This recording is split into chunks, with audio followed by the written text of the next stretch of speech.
name and he appears. I believe in Joe Hendry. And I believe in all you wonderful people. Welcome into the Tuesday night show here on WCBS. I'm your host, Jeff Hicks. You know me from such things as the Ollie's videos and, well, Stealing Solo. But you know me from this YouTube channel and this show. So I am joined by my co-host this evening. First up, we are saying hello all the way to the Rippaverse. You know him, you love him. Say hello to Andy Andrew. What is going on, chat? What is going on, Jeff? Hail to the High Council and hail to the High Council chat. You guys are the greatest chat on a Tuesday night. Appreciate you being here. My voice is going to go in and out over the course of the night. So, I mean, y'all might be happier when I'm unable to speak as loudly. So that's fine. I'm okay with that. And I'm not even mad about it. So appreciate you guys being here. We're going to have a fun time. Now, our other co-host for the evening comes from the land where people can't get mad. It's just the land of toxic politeness. Say hello to the one, the only, the possibly very cold Script Doctor. Oh, cold indeed, but staying toasty warm. Happy to be here, gentlemen, this evening. Yes, we're polite, but take this words of wisdom. If you ever manage to anger a polite person, you will live to might be lucky to live to regret it. That's only because if you'd be lucky enough to live. That's true. So, folks, don't piss off a Canadian. They'll drown you with happiness and Molson. So that's on the polite side of things. I mean, we're the reason why there's some new laws in the Geneva Convention. I'll just put it that way. Yeah, that maple syrup torture, man. It gets everywhere. It's all sticky. Yep. Ooh. Wow. The best part, though, we can stuff as much of it in you, but you'll never get diabetes. Phrasing. That's when the moose comes in and just tramples you to death. Oh, yeah. That's a topic versus another day. Or for another day, excuse me. Versus, I've been looking at all this Marvel Rivals crap online. Apparently, the people that are working on the game, the team got fired.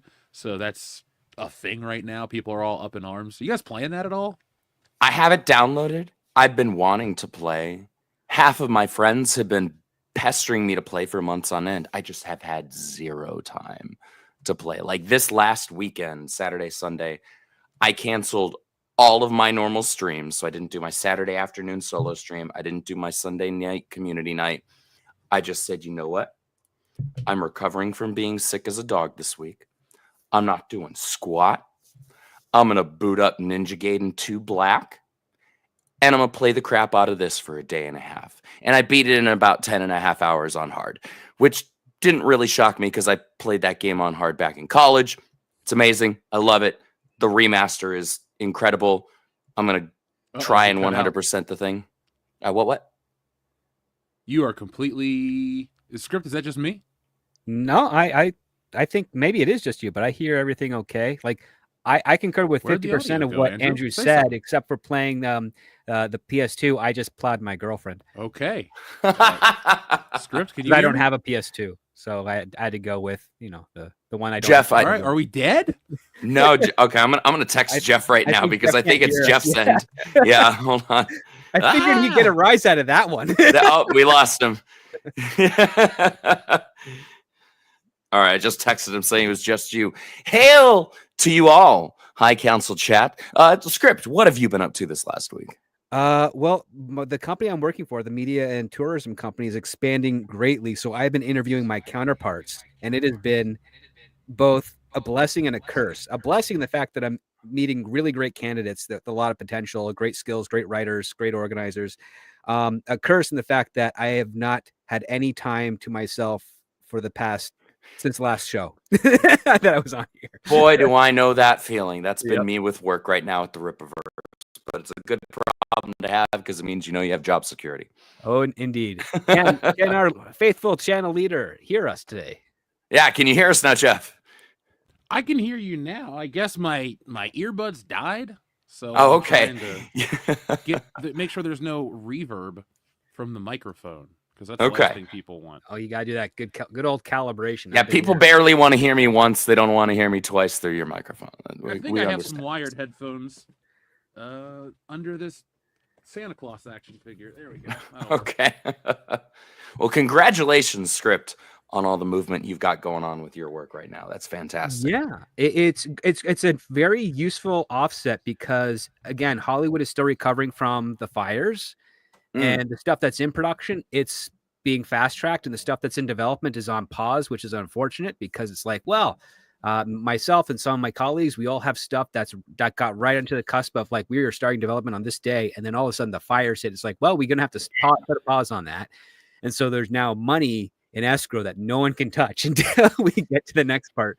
So this is a nice little helpful balance, but hopefully, as with any luck, California might get a new governor that's a former sheriff, and if they get in through a recall or special election, and he starts moving things along, then that industry and that state will be on a better path to recovery than it's been for the last 7 years almost.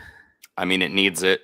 Yeah. As somebody who lived there for over 2 decades of their life, which when I left, it was over 2/3 of my life. That state needs some serious help, because if it hadn't gone the direction that it is, my family would very likely still be there. Well, I don't miss California. I don't miss the prices. I don't miss the traffic. I don't miss anything. I miss the 2007 prices of California. Those are great. I was in high school, so yeah, that was my graduation year. Same. So it's been a hot minute.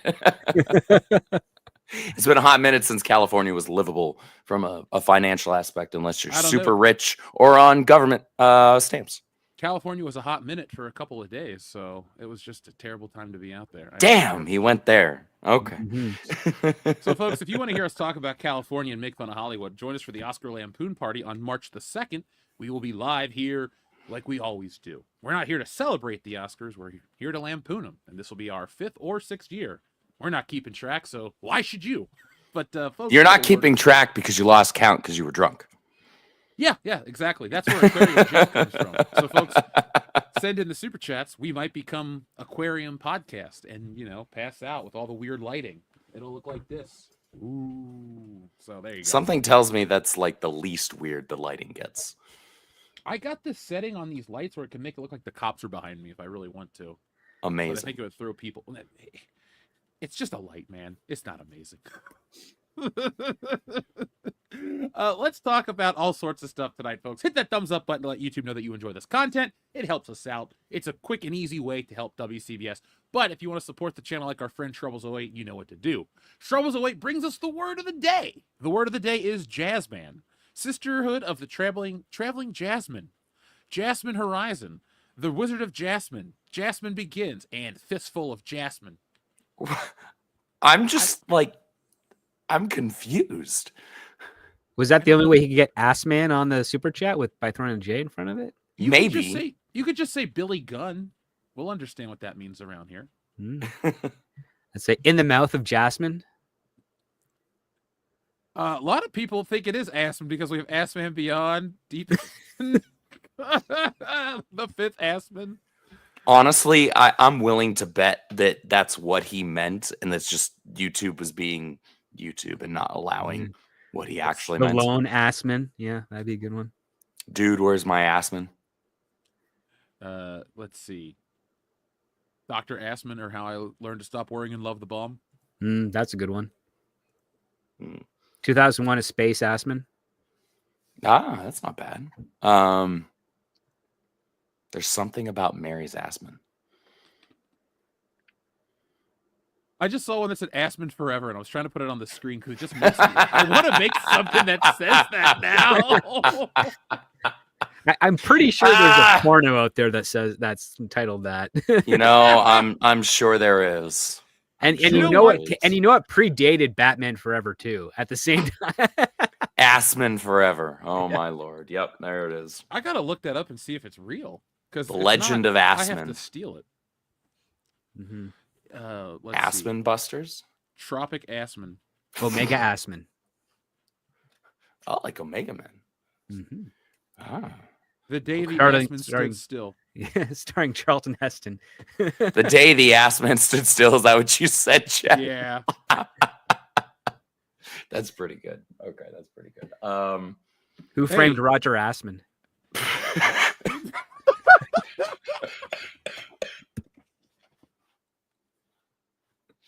Sign me up for that one. I was not ready for that one. I was really not ready for that one. I had to mute I had a coughing fit. It was a whole thing. I could make that parody. It doesn't exist. Like, there's no movie, there's no nothing. There's just somebody made a parody hat. Miracle on Assman Street. Raising Assman. It's a wonderful Assman. Put a comma there, and it's a really uncomfortable sentence there. An Assman story. Or an Assman Carol. Whatever one. They both work. Assman alone. Assman Busters. Or didn't I already say that one? I might have already said that one. The That's Assman okay. Club. The Assman. It's the breakfast. Okay. League of Extraordinary Assman. Back to the Assman. Friday the 13th, Jason takes man assin. That's a good one. Joseph, I edited yours a bit to tie it all together. That's part 8, folks. Sorry, that's now part 69, I guess. So there you go. Lieberwolf's dying in the chat. Don't die on us, Lieberwolf, okay? We love you. We need you guys here each and every week. Don't you go dying on us. But, folks, have fun with the word of the day from Shrubbles08. And that word is Assman. And, it was a word of the day. Yeah. Now, speaking of asses, let's look at a guy that almost showed his on national television right here. I mean, he actually shows his ass quite often. It was just a little more literally this time. So when people posted this and they're like, Mark Hamill's having a mental breakdown, I went, should I keep making Stealing Solo? Is he really having a mental breakdown? And then I read into it. No, he's fine. He's just annoying people. But he had an issue happen the other day at the BAFTA Awards. And I think everybody is going to want to check this one out. So what makes us love cinema so much that we're all gathered here to celebrate tonight? For me, it's that films create worlds so vivid and stories so powerful that we lose ourselves in them completely. This feels like the ending of Police Academy with the parody of the prostitute underneath the podium. And then Mark is like, is someone under? Nope, I'm pulling up the pants. Commandant Lassard. I love that guy. We watched this clip earlier on the pro show, and I was like, how do you mess this up? And apparently he just rented a tux that's the wrong suit, but if only it would have happened at the Oscars, I think it would have been much funnier. Well, that's the question. Is it a rented tux or is it an older suit that he had? Because if you haven't been paying too much attention, I don't blame you for not. Mark Hamill actually lost about 60 pounds when he got recast as Luke Skywalker for the sequel trilogy, and he hasn't put it back on. And if that's an original, he does look like he's lost a good bit of weight since, like, what was it, 2016, 17, 2018, when he was doing the like marketing and promotion for that. Exactly. It's like someone took his belt before he left, or he's used to those pants always staying on snugly, and for some reason his body's told him like, no, we lost some weight since the last time you wore these, and they're going down. Because I've been in that situation a couple of times. I was telling some of the ladies I stream with in our private chats, like, I've been walking and then I notice my pants are about to fall down and I do a quick catch and then I refasten my belt to make sure it's tight. The only time I wasn't able to do that is when I was bringing groceries in for my car to the house. Yep, and, both hands are full. Both hands are full. And that is how you bring in groceries like a man. Yeah, and that is how I started dating my next door neighbor back in 2015. Convenient. That's great. Yeah. It did not last too long. Well, I mean, when a relationship's built on carrying groceries and pants falling down, I mean, what do you expect? Yeah, seeing what she liked and then forgetting the fact that there's a man holding groceries around that is not the best way to not a good foundation for a relationship. No, it never works. Trust us. So anyway, I just saw this and I kept thinking to myself, poor Mark Hamill. I feel really bad making fun of him every day, but does he deserve it, guys? I say he does. I think he could have scored a lot of points if he stopped and said, okay, who's the Sith Lord trying to drop my pants? That would genuinely have been hilarious. Yeah. Here's the thing, because everything, and Mary's in the chat, actually. Hi, sweetheart. Mary's in the chat, and she's met Mark Hamill, and she's told stories about how he was an absolute sweetheart to her and to, his fans in line and things like that. And it's this disparity between the fan experience that, people have when they have a one-on-one with him, and then how he acts outside of that towards the general public. especially if he's addressing you as somebody who is of a specific political persuasion, right? And that's where the unfortunate thing is. And Script, you've talked about this several times on this show, where something broke inside him and he just became incapable of keeping himself kind of on lock and in check, and where the disparity between how he treats fans in a one-on-one scenario and how he addresses a more broad swath public when he's going on his thing and on his rants and doing the political talk, like, it's super unfortunate, because everything that I've heard from people who have met him, again, in a one-on-one situation or meeting him at a convention, say he's incredibly gracious to his fans. He shows a lot of love to them. But then you still contrast that with when he loses his mind and he freaks out and he does his TDS rants and things like that. It's like, man, like, this is the unfortunate thing that happened when we blended politics and entertainment at a level that hadn't been done, and to a kind of public degree that hadn't been seen before, where it broke a lot of people. And he was absolutely one of those people who could not handle it. He's one of those people, Mark Waid, who is, what is it with the marks? Mark Waid, who is one of the greatest superhero comic book writers ever. He is an absolute TDS psychopath. But when he's just doing his thing, when he's just writing superheroes, he writes some of the greatest comic books ever. But you add in this political layer, and all of a sudden he loses his mind and he breaks and he fractures into this like complete nut job. And it's why politics makes no one better. Well, so there's two Mark Hamills. The one that's, I think, is the real one is the one that you meet in person, because since the 80s, if you ever met Mark Hamill, he would always treat you as if you're the only person in the room, be very gracious, sign anything you want. For the longest time, he never wanted to take money when he signed stuff. His wife makes him do it. His wife is a dental hygienist who's also got a reputation for being frugal and controlling. But hey, she's doing something to make Mark Hamill happy, or at least was making him happy. I don't know how he is today. The fact of the matter is that I know people who are huge Trump supporters who have actually gone up to Mark Hamill and said, "Hey man, I'm a Trump supporter." And he says, "Okay, great." But, and then moves on to actually do the questions. He doesn't do what you see on the social media or on, the pundit shows that they ask him about. So he's definitely looks like he has some sort of artificial bipolarism of sorts.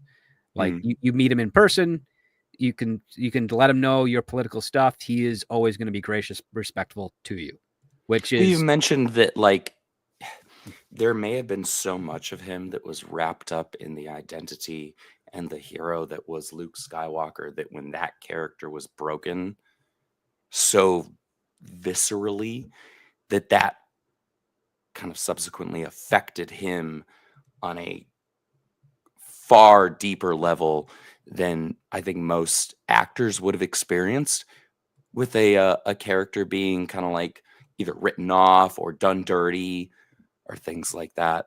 I think it was because, yeah, well, I mean, I think it has to do with the fact that this character that Mark Hamill has known has been influential, inspirational, has then been rolled back, and he was caught into that place of, do I defend the character, but be a person that is learns to be with a reputation of saying difficult, ungrateful, a troublesome actor with regards to the project, or do I exercise professionalism that he has maintained since for his entire movie career, which has never been a lucrative aspect of him? He's been making way more money voice acting on cartoons and video games that he has as an on-screen presence. And I think that's only because of the characters that he's voiced, because otherwise voice actors don't actually usually make that much. No, well, I mean, unless you're with Warner Brothers, because again, they're a company that in parallel to their live action film, they were also doing animation alongside Paramount and Disney. Mm-hmm. It's one of their big legs. They like to, unlike Disney, Warner Brothers always loves to reward the people that work for them. That's why when you see a Warner Brothers cartoon or a Warner Brothers television show, you're like, wait a minute, that actor I've seen, he's also done voices on cartoon shows, and he's also done this, and he's also brought into that, because they have this type of admiration and respect. Now, when it comes to, I would say, the politic aspect of it, I think because where Mark Hamill lives in California, he is getting a skewed perspective of what is actually happening in the world of politics, and it does not align with the messages that he was promoting as a heroic figure in the stories. Because basically, it's all like, you want to fight against tyranny, you want to embolden the virtues of what it means to be a hero. But if you're being fed information that this particular political figure is doing the exact opposite of what other people expect him to do, he is going to be confused, because he's trying to say, I was in these movies that taught you that men like this are evil and bad and we should resist them. But he's only getting part of the story, whereas everybody else might be able to get more of it. The truth be told is, like, I don't think Trump is necessarily a bad guy, but I have to say, I have no idea what he's going to do next. And that does give everyone a little bit of pause with regards to the political power that he's able to wield. But at the same time, it's like, what I am seeing that's coming out, day by day, I'm not bothered by it. I'm like, yeah, I find it incredibly ironic, because for our entire lifetime, we have been told that the conservatives and the Republican Party has always said we need smaller government, but we cannot let government fix these problems. And what does Donald Trump do when he gets in office? Well, he takes an old government program started by Obama, renames it Doge, and is using it to fix the government's problems, which is exactly the antithema of what that party's platform and the conservative platform has been since before Reagan's day. Sure. And yet it's working. And oddly enough, it was people on the left and the Democrats saying, yeah, government can actually make itself smaller if you have efficient and responsible people doing it. But then they lost the plot of that at the turn of the century. And you just have to step back and take a look. It's like, okay, we actually see what's happening now. We've got this government agency that is actually doing an audit on all these other government agencies and finding errors and doing their best to correct them, or at least doing recommendations for them to be corrected. And it's the very, very same thing that other people have said, no, the market will decide, or this will be happening, or this, or we'll have this new party, or we'll develop this new government program that's going to go on in perpetuity to never do anything. So it's kind of ironic that, we're seeing the very thing that's been promoted as something that would never work actually work for now. I'm waiting for the shoe to drop where we find out, Doge is never going away. And I think that and maybe this is just as an American, there should always be without going on a political thing, there should always be a healthy skepticism of government. Exactly. Period. Absolutely. That is the 1776 frame of mind. Always be skeptical of your government, left or right, doesn't matter.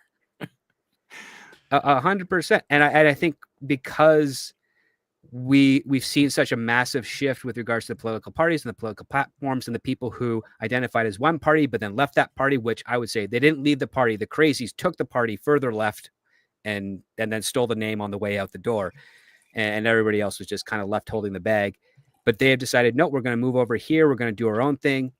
And the majority of the country voted for it. And when you're in a state where you're only listening to certain media outlets that had a positive reputation for decades, and it's hid behind that positive reputation as they started to maybe conflate or embellish or get their facts wrong or not do their due diligence in reporting, you now obscured the very people that rely on that, especially in the age group of Mark Hamill. Like, there's a lot of people in his age who he is a senior citizen who they don't watch any of the other new media outlets, and they are the ones that are a little bit kind of stuck in the past or set in their ways or unable to believe that they have been fooled. Because, to quote Mark Twain, it is easier to fool someone than to convince someone that they have been fooled.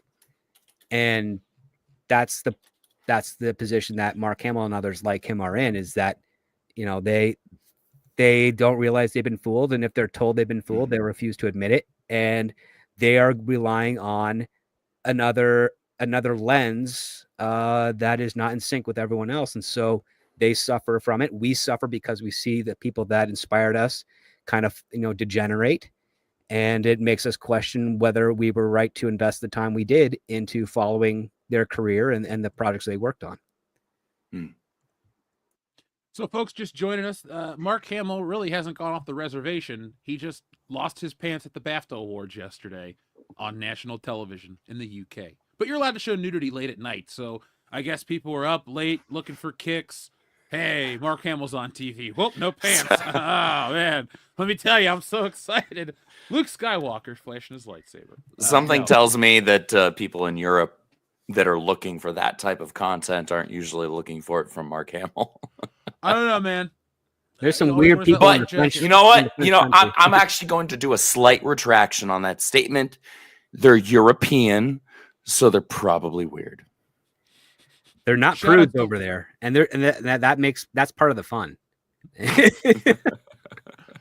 Shout out to Laser Pants, folks. Check out the 3POA podcast. That's one of my favorite toy channels. I show up there every once in a while. I think I was on there 2 weeks ago with Articulated Chad and Laser. He was also a guest here a few weeks ago. Oh yeah, he was for our 200,000 subscribers, because we're almost at 202,000. It's been a good couple of weeks, so here we go. I'm shooting for 3 by the end of this year. I've just been taking care of business, and YouTube is getting good. So, folks, you know what to do. Just come hang out with us. It's a fun place to be on the internet. You can complain about your problems, you can complain about stuff, or you can just shut off your brain and have a good time. Maybe Buffalo Jeff will show up again. But we have a super chat from our friend Overkill161 that says, Luke, your exhaust port is showing. Oh. It's only 2 meters wide. Whoo. What was the deal with the whole Luke Skywalker's gay? I saw William Shatner make fun of it. Oh, that's from that was years ago. Yeah, that's from a Disney. Okay. That was from a D23 or some type of Star Wars celebration, where he basically said, if you, as the audience member, and interpret Luke as gay, then he's gay. And if you don't, then he's not. He basically saying, Luke is versatile enough that you can identify him. Yeah, that was Mark Hamill being backed into a corner and being asked one of those questions that it's like, there is a correct answer, but there's no safe answer in terms of how you approach it publicly. Because if he had said, well, no, Luke Skywalker, he went on to marry Mara Jade. They had all these children and grandchildren. Luke Skywalker is a straight character. However, I love that, the easy thing would have been to say, but I'm sure that he has, a massive following and, fans within the gay community. And there's absolutely nothing wrong with that. I'm sure that, they love the character just as much. However, he gave the safest answer at the time, which was to say exactly what script said. It's a tricky thing, because it's one of those things where it's not like he was saying that Luke is a gay character. He was backed into a corner and trying to cover his butt as best as he could. In my opinion, it was the incorrect answer. But then again, I've never been in the position of notoriety and fame that somebody like Mark Hamill is. And so, it's a lot easier for me to say, oh, what I would have just said, the character is the character. The character is straight, right? And so the character is Luke Skywalker. He goes on to marry Mara Jade. He's a straight character. We know this. But because of him being under a Disney brand now, and everything that comes with that, he went with what was, I'm sure to him at the time, deemed the safest and best answer, even though I disagree with it. But yeah, William Shatner recently made a comment on it, and I don't necessarily disagree with what he said. Well, he basically went for the most inclusive of the answers without expressing the most honest of the answers. And usually in that case, the best answer would be like, Luke was a man who fell in love with the person that fulfilled everything he wanted. And that's all that matters. And if you're a person out there and you want to, and you're gay or straight, what have you, and you want to have that special relationship, falling in love with the person you wanted, then identify however you want to. Luke has already made his mark, in the Star Wars universe. It doesn't prohibit you from making your own, that type of stuff. I just can't wait till we talk about entertainment and like these characters like we all used to, where we don't have to worry about, oh, if you need to interpret it this way, just watch the goddamn movie. Come on now. Like sometimes these things aren't open to interpretation.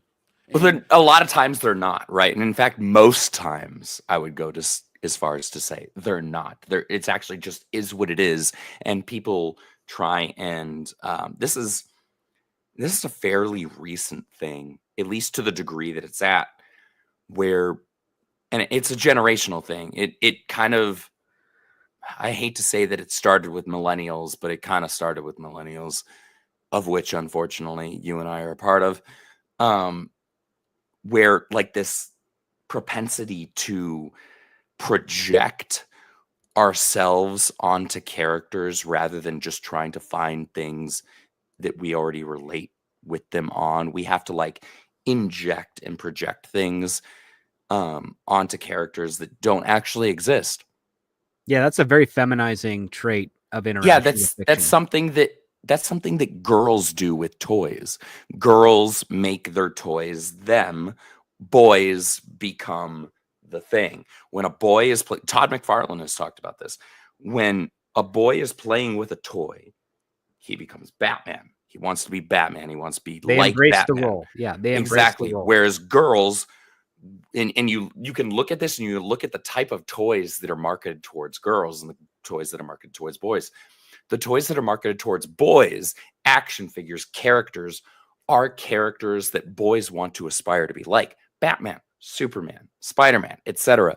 Whereas girls, they're like these blank slate, I can speak, type of characters who you can just put anybody on there, right? And so the girl then just kind of projects everything that she is onto Barbie or Polly Pocket or whoever the hell. Or the cast of Sex in the City. I mean, how many women have you met to watch that show say, "Oh, I'm a Miranda," or "I'm a Samantha"? It's like exactly. That, it's like no, you're people. You're you. Yeah. But what they do is they exactly what you said, Script. They project their person, their being onto that character instead. It is such a weird phenomenon, and that's one of the reasons why toys sell the way that they do in terms of the market. Well, this was done by Lego. Lego did the experiment. Yeah. By the way, folks, I did buy a case of Shurikopters. That wasn't a joke for the video. yeah, I got a case of them. when you got How much did you spend? When they're $2.99 a piece, and you had a coupon for 15% off your whole order. Oh my God! With a couple. By the way, a case of Shurikopters is just 4 Shurikopters, dude. I'll show them on Thursday night, folks. I will go have them for you guys here. I'm just showing this as background stuff as we talk, because we are going to talk Hasbro and their stocks in a few minutes. But I'm glad we got into the Mark Hamill discussion, folks, because I've been studying this guy for the book and having so much fun at his expense, and I can't wait to bring you people, like how they feel validated when they read the first Stealing Solo because it makes fun of The Force Awakens and all that stuff. This new one has like Rian Johnson and Kathleen Kennedy and all these people in it. So it's going to be like it studies the psychosis of Mark Hamill. A lot what we've been talking about here with, Luke Skywalker being changed broke this guy. Well, that's what I feel like there's going to be a scene where he's inside his head and he's talking to an alternate version of himself. No, that's not in the book, but he will, how do I tell you? Like, he is way more into this production than he should be. Like, he has pre-produced vignettes to play. Like, never mind. I don't want to spoil the story. No. Only thing I noticed in the video there is that you found a Shang-Chi figure that's life-sized to the Simu Liu? Yeah. Wow. I mean, seriously, folks, remember, like, this Moss Man is $15, $16, but all the Marvel figures are $5. All the Star Wars figures are $5 because they have been overproduced, and they're overproduced because they're based on characters nobody likes. So I know some people, and not these guys on the panel, but some people complain about DEI discussions. Mm-hmm. When you make the Submariner a Mexican guy, or you make Atlantis that kind of stuff, or you change these characters, this is what happens. Like, this is the physical embodiment of all of the effort that these studios put into these movies, well, these are the physical representations, and the audience turns their nose up at They're them also the because physical ramifications of those decisions. Yeah. I mean, I don't know. I don't know. I would probably only get the Haley Atwell Captain Britain or Captain Carter figure if it's based on the one from the movie and not the cartoon. Because the in the movie, cartoon. oh darn! Because in the movie she looked great because she was just her natural body. You know. In Are you talking about from Multiverse of Madness? yeah. Because they I mean, didn't. yeah. I They mean, didn't she man her looked. up. That character aside, yes, Haley Atwell looked great in the suit and all of that, but I just, man, all of these things ending up at Ollie's at the prices that they're at and still not moving. Jeff, just ballpark figure. How long, how many months, years have you been talking about in videos or in YouTube shorts about the Shuricopter being at Ollie's? Oh, you picked the Shuricopter because okay, here's speaking of the Shuricopter. The toy I knew what I was doing. The toy came out in like 2022, I believe, right? That's when Black Panther Wakanda Forever came out. Yeah, I think so. And this 2020. thing showed up at Ollie's in the beginning of 2023. And so it sat through Christmas 2023 and Christmas 2024. And we're well into 2025. And this is what is there for a fraction of the price. So there you go. It's been almost 2 years that the Shuricopter has been there on shelves. But I just wanted And some would fun you facts say on it. that a significant amount of them have moved in said No, 2 they years? have dust on them. The ones I bought the other day, I went, I'm gonna buy these, and I went like this with my finger. I went, ugh, dust. Like you don't. Stores, I get it. Stores are dirty. They have people walk in. You got to deal with that. But like the merchandise, it's like frozen in time, like Captain America. Instead of the ice that you brush off of his chamber, it's just the dust. And this isn't the first time. This goes back. Like that's the one thing I want people to remember with these videos is I've been doing this since the Toys R Us days where Disney Star Wars stuff wasn't selling at all, like at Toys R Us. This wasn't Yeah. like at an Ollie's that's only in certain parts of the world. That was like an This was- extra nail in Toys R Us's coffin. Yeah, and I would go and I would be like, all right, this is the Millennium Falcon with the damaged box. We're gonna leave this one at the front.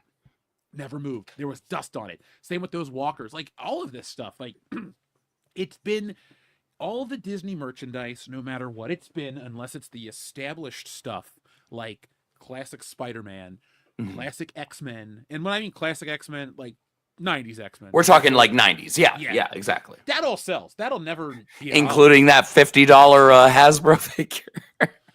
That'll never get to Ollie's because we don't know how many of these things are produced, but that character never gets to Ollie's. Now, if that character does show up at Ollie's and I'm wrong, then they've really lost everything. But That would be losing. Oh my gosh. Can you imagine? Like just a plain Peter Parker Spider-Man figure ending up at Ollie's. Can you imagine the state of the industry at that point? Well, it's the industry has evolved since this channel's existed to toys are really for adults. And I know that's a weird thing to say, but we have data that proves that the toy buying audience is mostly older. And the UK put out an article last year about this. For the first time ever, it's like 18 to 30 surpasses the kid range. So now this is where we are. And I've been saying this for years because how else the hell are you going to sell a $500 Megazord or $3,000 statue of He-Man? Yeah. All of this stuff is for a small sliver of people that are still buying this stuff. And when you try to make it appeal to look, you want to make it for everybody because it's a big business and it's a big investment. But like, know that Shang-Chi isn't that big of a deal. Do a small production run. Same thing with the Eternals or Captain Marvel's here. Like this Captain Marvel that I showed a minute ago, that's like from the Marvels last year. That already got the Ollie's months ago, and it sat through its first Christmas. And there's stuff from Age of Ultron, and there's stuff from the first Black Panther that pops up at these stores. You just gotta... Disney has to stop going down this path. They have all the characters that people want. Just throw them together. Throw them out there. People will buy. Stop trying to sell the world. It's interesting because a lot of... trying to formulate my thoughts here. The way that kids today consume entertainment is vastly different from how we did when we were kids. However, the characters that they show interest in when it comes to the same properties are mostly the same characters, what I'm noticing.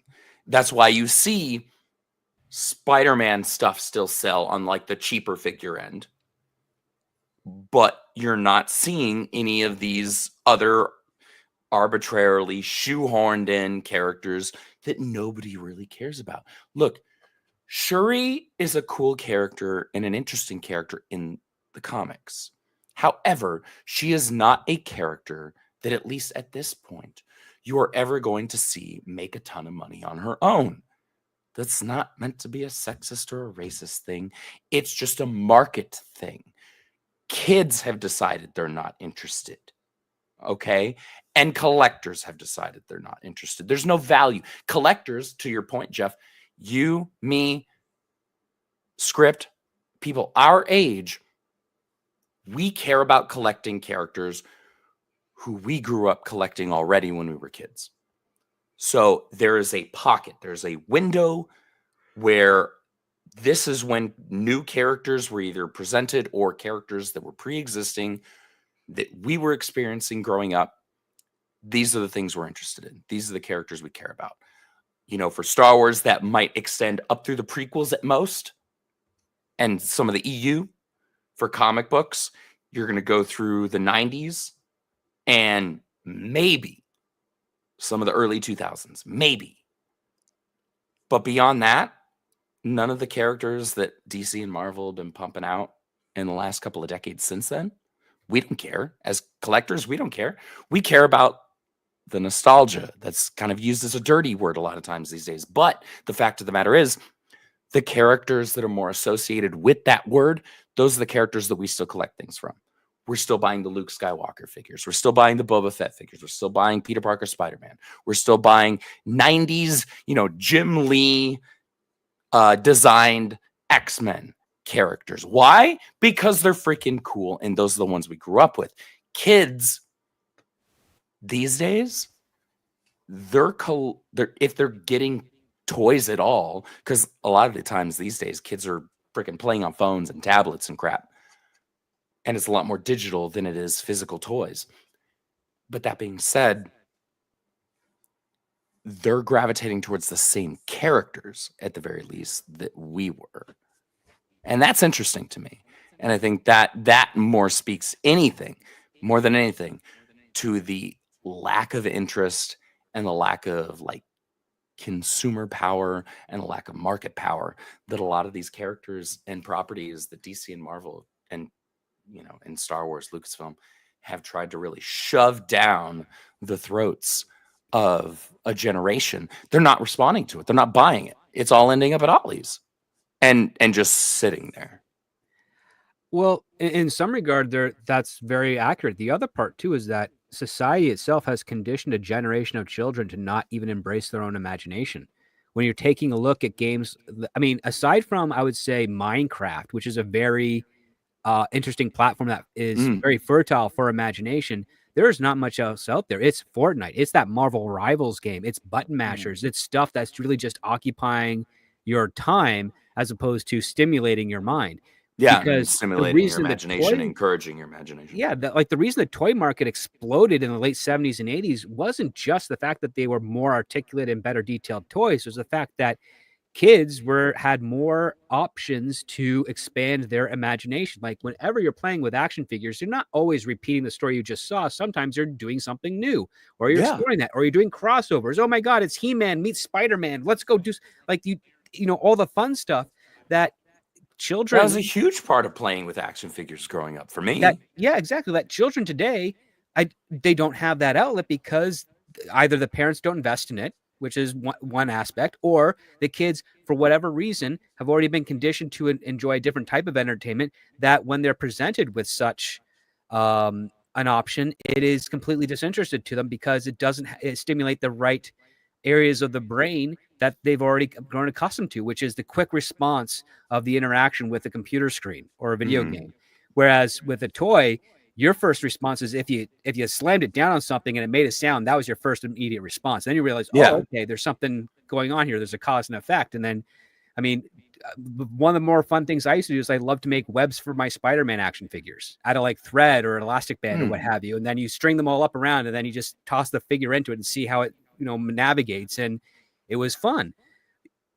When you can do that on a video screen with Spider-Man 2 for like Steam or PS4, what have you, it's a very different experience. And for some reason, the kids today much rather see it on the video game stuff than actually put in some physical effort and do it in their home. And I think the parents are a little bit grateful for that too, because they don't have to clean up, or at least tell the kid to clean up all the weird strings and messes that they did.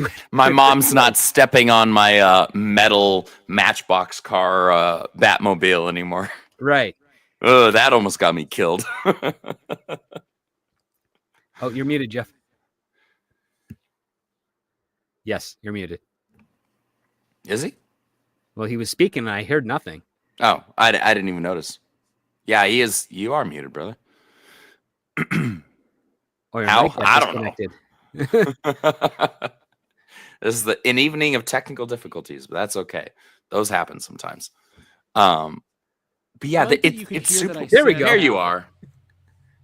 Yeah, there he is. I've been. We found him. Yeah. To the chat, yes, that was the original Tower of Tico. And to Elizabeth in the chat, yes, Disney makes Hasbro make these things. Mm-hmm. They tell them that they have to make stuff with these characters, and then that's the case I bought, and that is what happens. That's what this all boils down to. This isn't Hasbro trying to be DEI friendly and sell to you. This is Disney saying you need to make this amount of this figure, this, and pay us, and then you keep the rest. Same thing with any of these movies, like the Dungeons and Dragons movie. Whoever made that, they told Hasbro the figures to make. Like, I actually loved the Honor Among Thieves Dungeons and Dragons film. I thought it was phenomenal as a long time since middle school D&D player. I thought it was a perfect cutout and snapshot of like almost every D&D campaign I've ever been a part of, in terms of a combination of like antics and trying to progress a plot and things like that. However, I cannot envision at all a scenario in today's time where kids would have any interest in those toys at all. The kids aren't playing D&D, like, unless they have parents who are already well steeped in D&D culture. The kids aren't playing D&D. Kids these days don't have the imagination for playing tabletop games like that. They lack that. To Scripps' point earlier, just a moment ago, where they're screwed in and hooked on these screens instead. Even beyond, like, Script, you brought up Spider-Man 2 on like Steam and whatnot. I would take it a step further, and I would say it's closer to the just like kind of TikTok and YouTube short attention span mentality. Like, they can't even get through a long form game like that. That's why if kids are playing games these days, it's these really short form, like, easy stuff. So I look back, because I was a GameStop store manager for years. There was a pocket of time in the 2010s where Minecraft had exploded, and it was this massive thing amongst kids. And that was, as annoying as it kind of was to me to a degree, there was something to it that I was thankful for, because I knew that there was a level of creativity that was being developed there. There was a level of, if you look, there's even like a super, super low level of coding that you can start to instill in the mind of somebody who is playing Minecraft seriously. But we're past that. Now it's just Fortnite or other games that are super quick pick up and play. There's no imaginative aspect to it whatsoever. And so instead of kids learning, puzzle solving or critical thinking and things like that, that our generation did through video games, which was actually a very valuable tool. There was a lot of puzzle solving and critical thinking tools and other things that I can apply in an indirect or direct manner to my everyday life that I picked up from playing the types of games that I played as a kid and as a teenager. But we don't see that anymore because kids these days that are playing games are playing things like Fortnite or playing things that don't actually activate the part of their brain that is attuned to critical thinking or attuned to problem solving. And instead, it's just this quick form, short form stuff that doesn't really offer them anything positive beyond maybe a quick bit of entertainment or escapism. That's fine to a degree, but I think there's still an educational aspect that is incredibly helpful and valuable there. If you're going to let a kid spend any real length of time playing games or on a screen, there should be something of value that they're taking from it, whether they realize it or not. There can still be something of value there. I agree. Sorry, I was just getting lost looking at this footage from 2018. That's what we're looking at, folks. As That's 2018. This is 2018. Oh, yeah, that's- Oh wow, look at Solo. Yeah, this is old. I have all the old Toys Oh, R Us my footage Lord. and stuff from before it closed. So, Solo lost money. Actually, Star Wars lost money. Star Wars is Star Wars. The only thing that I see that is still consistent Star Wars wise that kids like is Darth Vader. Now I know this is anecdotal, but I was at a store filming one of these videos, and this kid goes, "Mom, it's Darth Vader!" And this kid didn't look like your normal Star Wars fan. That put it like this kid. How do I want to phrase it? It's the audience that Disney thinks they're desperate to get, but don't realize they already have, so they change Star Wars to appeal to them. But this little kid was so excited for Darth Vader, and it's all he cared about. It's Darth Vader, Darth Vader. And the mom picked it up, and he went on his merry way. But and this was like last year, but I've thought about that for a while. And that's how it was with me. You'll try to make, you try to make all these, I don't know what that video was. Anyway, they're trying to do all this stuff where they make these characters appeal to everybody else, and they, ruin the original ones. There's the foundational things that bring us all together that we all like, and nobody's having a conversation about how Reva changes the Star Wars dynamic for the good. But you can talk about great fictional characters like Darth Vader, the multi-generations, and that's why he crosses generations. Oh yeah, and entertainment's important for that because it brings everybody to the table. Like I remember being a little kid talking to adults about Star Wars, and they're like, "Oh, you must really like these movies." I just read a lot of books, and not on the EU, but the production of the movie. So it's like I was, into that stuff, and it was nice to have that bring people multi-generations together. I feel like there's a bigger schism now where maybe it's just the digital stuff, but some kids will want to know about certain things, but they're kind of just doing their own stuff. So let me check in with the super chats because our friend Joseph Bianich has been a member for 24 months. Thank you, Joseph. I appreciate you. Appreciate everybody. He says, channel memberships, get one, gift one, please. I'm not the only mod. I'm a member. I'm not only a mod, but a member too. Shameless plug. Check out the panels channels too. I was looking for the footage, Joseph, when you sent in that message. I have the, like I said, I filmed some of the comic collection because I said, hey guys, I'm going to show you what's in the box. I wanted to make it a member exclusive. And so I don't remember what file folder I downloaded it to. So that's why I just started playing the Ollie stuff as background instead. I was like, that'll give them something to look at. So yes, folks, I'm going to give you guys an in-depth look at the collection of being a member. You guys will get to check out the office, see what's in here. We'll go through all sorts of stuff. And a lot of this stuff has cool stories with it. So not everything's just going to be like, hey, I got this because it was really cheap. It might be like, hey, this comes from this part of the world, and I got it on this date, and this is why it's important. So it'll be a fun little trip through the collection, guys. I know you love that stuff. Shrubblzoid says, I'll take an Uncle Ben, please. Star Wars, The Rise of Assman. Well, folks, every time you say about The Rise of Assman, there was a wrestler named Billy Gunn, and his theme song was I'm an Ass Man, and then this guitar riff would play, and then the whole song is about how he loves butts. But it's not as good as Baby Got Back. It's really weird and creepy, actually, if you think about it. But every time you guys say that, I just think of Billy Gunn. So thank you. Here's your, you guys should look him up. Here's the button, though, that you requested. Who's that Pokemon? It's Uncle Ben. Oh, thank you, Shrubbles08. Shrubbles08 also had another one. Oh, and we got some memberships gifted. Oh, Enrique, thank you very much. Let's see. I need a dookie, please. Dude, where is my ass man? Well, Shrebos08, your dookie button is right here. What's that smell?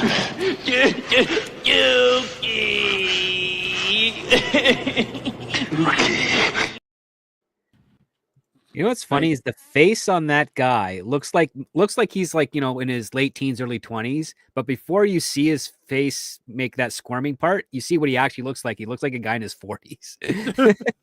It's just a weird transformation in that panic. I think he looks a lot like Richard Belzer, but I think Facial expressions can change everything. Yeah. Have you ever heard that story script about how Richard Belzer, when he had his talk show, he questioned Hulk Hogan about if wrestling's real, and so he put him in a chokehold and then let him fall on the floor.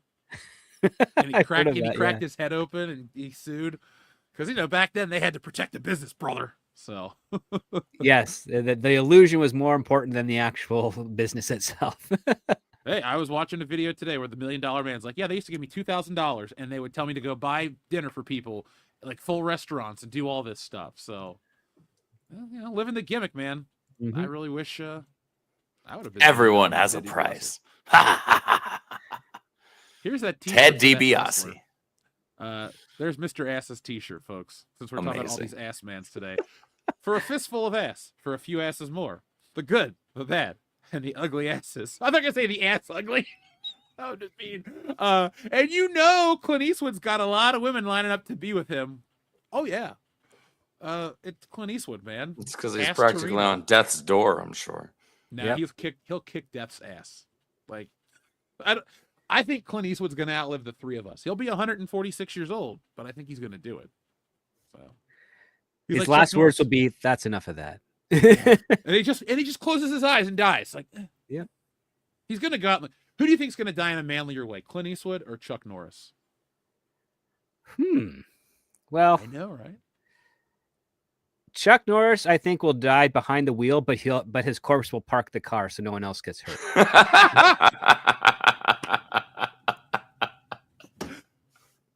That is the best way to describe That's amazing. that ever. TLJ Screwjob, thank you for your message. That's amazing script.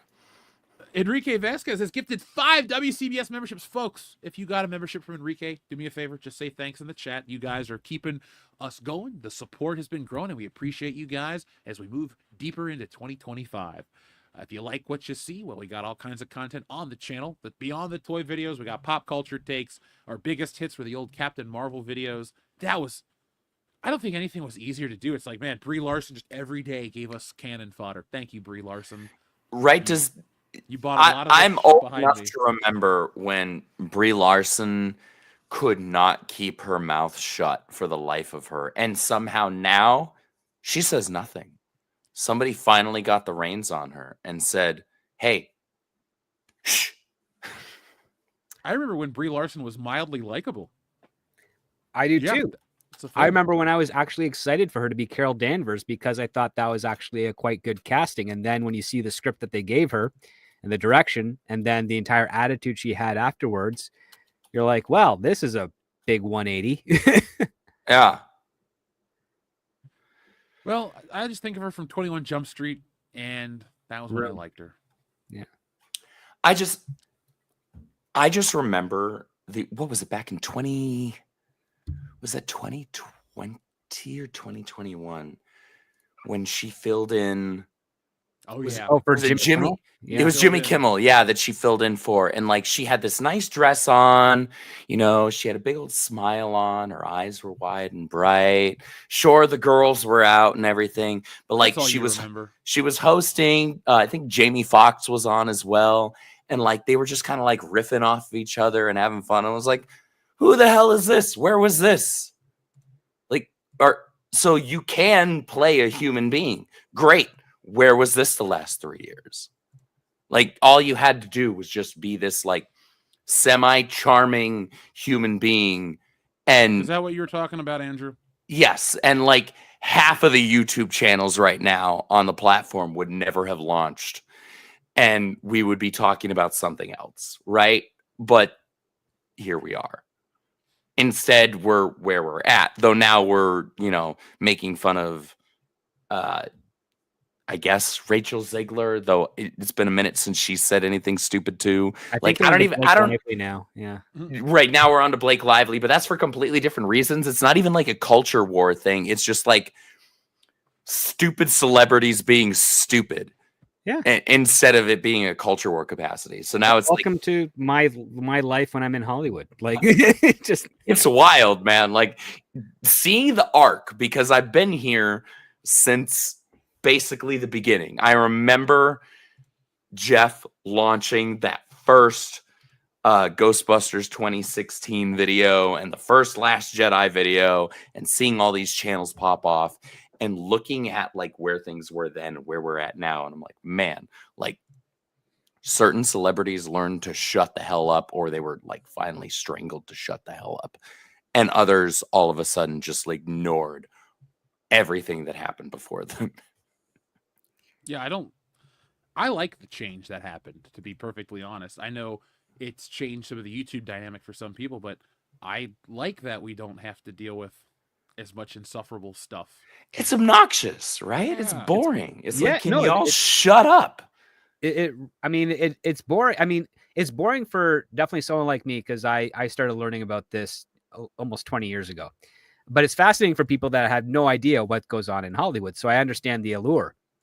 But what makes me perplexed is how it's kind of captured an audience to a degree where they just kind of want to see it keep going and getting worse for the celebrity, which is a little too much Schadenfreude for my liking. Because you're waiting for that turn of like, oh, okay, they're not going to take the bait from the unruly journalist that's really just trying to get a talking point to then run in the trades for a couple of articles so that they can pay their rent or their drug addiction, whatever comes first. Mm-hmm. And so it just gets kind of boring. Like right now, like Brie Larson, she kind of went quiet around the Marvels. Mm-hmm. And then afterwards she came out of it as like, I've actually realized what is happening here. I've been baited by journalists to say things that have actually done more damage to my reputation socially, not so much on her career, because she's still making movies, some of them going straight to streaming, some of them are smaller releases. So she's not wanting for work, but she's finally like clicked and realized that, yeah, the journalists are not your friends.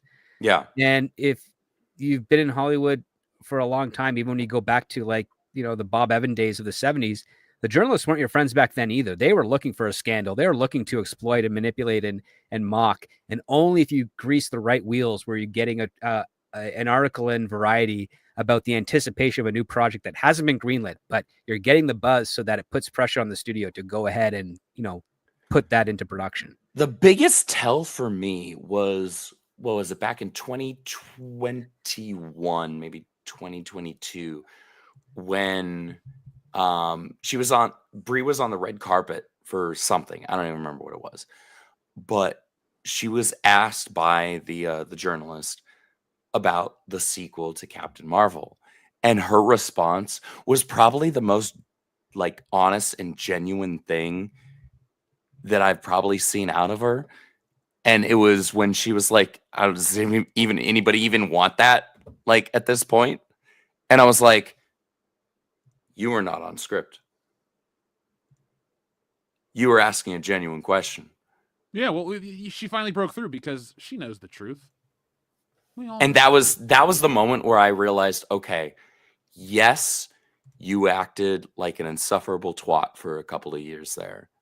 Yes, you launched a lot of people's YouTube channels, but you didn't realize what you were dealing with at the time. You didn't realize the system that you were a part of. Now, I'm not going to go out here and start singing Brie Larson's praises of all things. God, no. And I'm certainly never going to become her mega fan.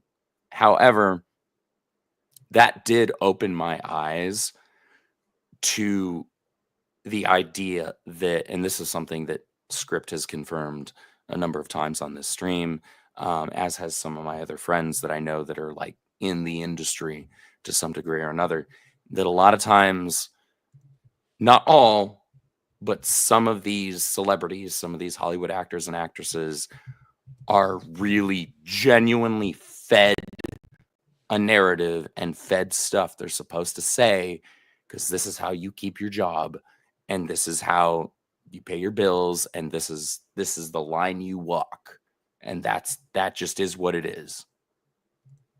Yep. And if you want to see, there's actually another actor that parallels Brie Larson quite astutely. And this was before the great age of social media, and that would be Aaron Eckhart, who a lot of people love. But if you follow He's his a fantastic actor. when you follow his earlier career and you take a look at some of his earlier reporting and some of the news that was out about him, he was acting like an arrogant, pompous ass because he was told by the people that were part of his brand, that'd be his publicist, his agent, stuff, that this is how he should be behaving. And as he was doing that, he noticed that his life was getting worse. So what eventually he did is that he got in touch with his conscience. He fired those people, got a new set. And the next thing you know, he's doing a Christopher Nolan movie in The Dark Knight. And people are recognizing him. And he's getting some action stars. He's under his belt. He's also doing some independent comedies. I'd highly recommend go watch Meet Bill. It's him and Jessica Alba. And he goes through a body transformation there where he put on a bunch of weight and then he loses it over the course of shooting the movie. And I think it's also got Timothy Oliphant in there as well. He's quite funny. But I'll put it to you this way. He had his peak and rise. Now he works basically on movies that are directed to streaming. Like he's not doing the big tentpole stuff anymore. And I don't know if it's whether. But he probably has decently consistent work. Oh, yeah, he definitely does. He's a good worker and a good actor.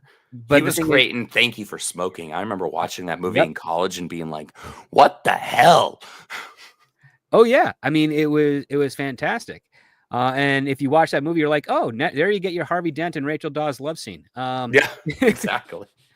But yeah, like he went through that phase too. And this is a phase that some actors go through. Rachel Zegler is going through it right now. And I don't think she has anyone in her corner who's saying, these people that are not liking you, they're more normies than they are the people that are just getting off making fun of you. How old is Rachel Zegler? 21, 22, maybe. She's 23. Okay, 23. So compare Rachel Zegler with, hold on, this is actually probably going to be a bit of a scientific thing.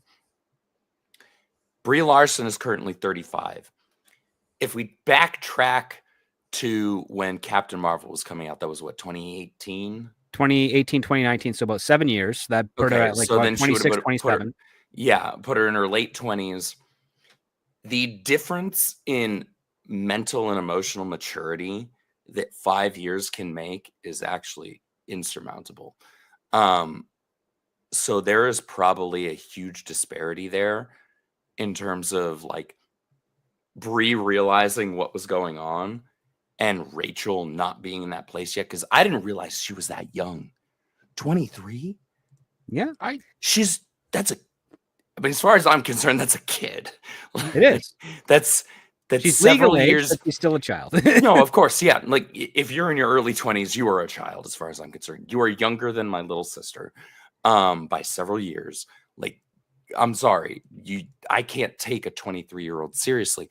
Looking at that and knowing how young she is now, and understanding how, at least to a degree, how Hollywood operates now. That paints a completely different picture. It's entirely possible that Rachel Zegler is, by nature, more of a sweet person. And she's talented. I will say that. I watched, what was it? Ballad of Songbirds and Snakes, the prequel to the Hunger Games. Right. Yeah. She can act. And she's got pipes on her, too. Like, she can sing. However, she has been insufferable in media when it comes to like interacting with journalists and things like that lately. So it's super interesting now looking at like with it's so funny how retrospect can paint things that you see later on. Because like all of this now I look at completely differently to how I did back in 2018, when Brie was spouting off about, I don't care about what some 40-year-old white guy thinks about A Wrinkle in Time. Well, look, let's move past Brie Larson because we've gone on a tangent and nobody fucking cares about that chick. She doesn't even care about herself anymore. That's why I don't care. Let's just move away from Brie Larson because she is, well, persona non grata. But our friend John Thomas sends in a message that says, I grew up with real G.I. Joe, 11-inch high, kung fu grip, Jeep Mercury, Capsule Helicopter, and Submarine. Played for hours with them and Matchboxes. Yeah. That G.I. Joe has the thumbnail on the inside of his thumb. That's how you know how tough he is. Well, he's a real American hero. I like G.I. Joe. Check out this video, folks. Later on in the video, there is G.I. Joe footage that John is talking about. Did you guys grow up with any G.I. Joes? I grew up with more toys from Mask, actually, just because I liked also the Transformers, but I had a couple of G.I. Joes. I'm pretty sure I had Duke. Yeah. What about you, Andrew? Any G.I. Joes? I wasn't a G.I. Joe guy. Like I was like a geek through and through. Like when I say geek, like G.I. Joe and He-Man and Transformers was like just before my time.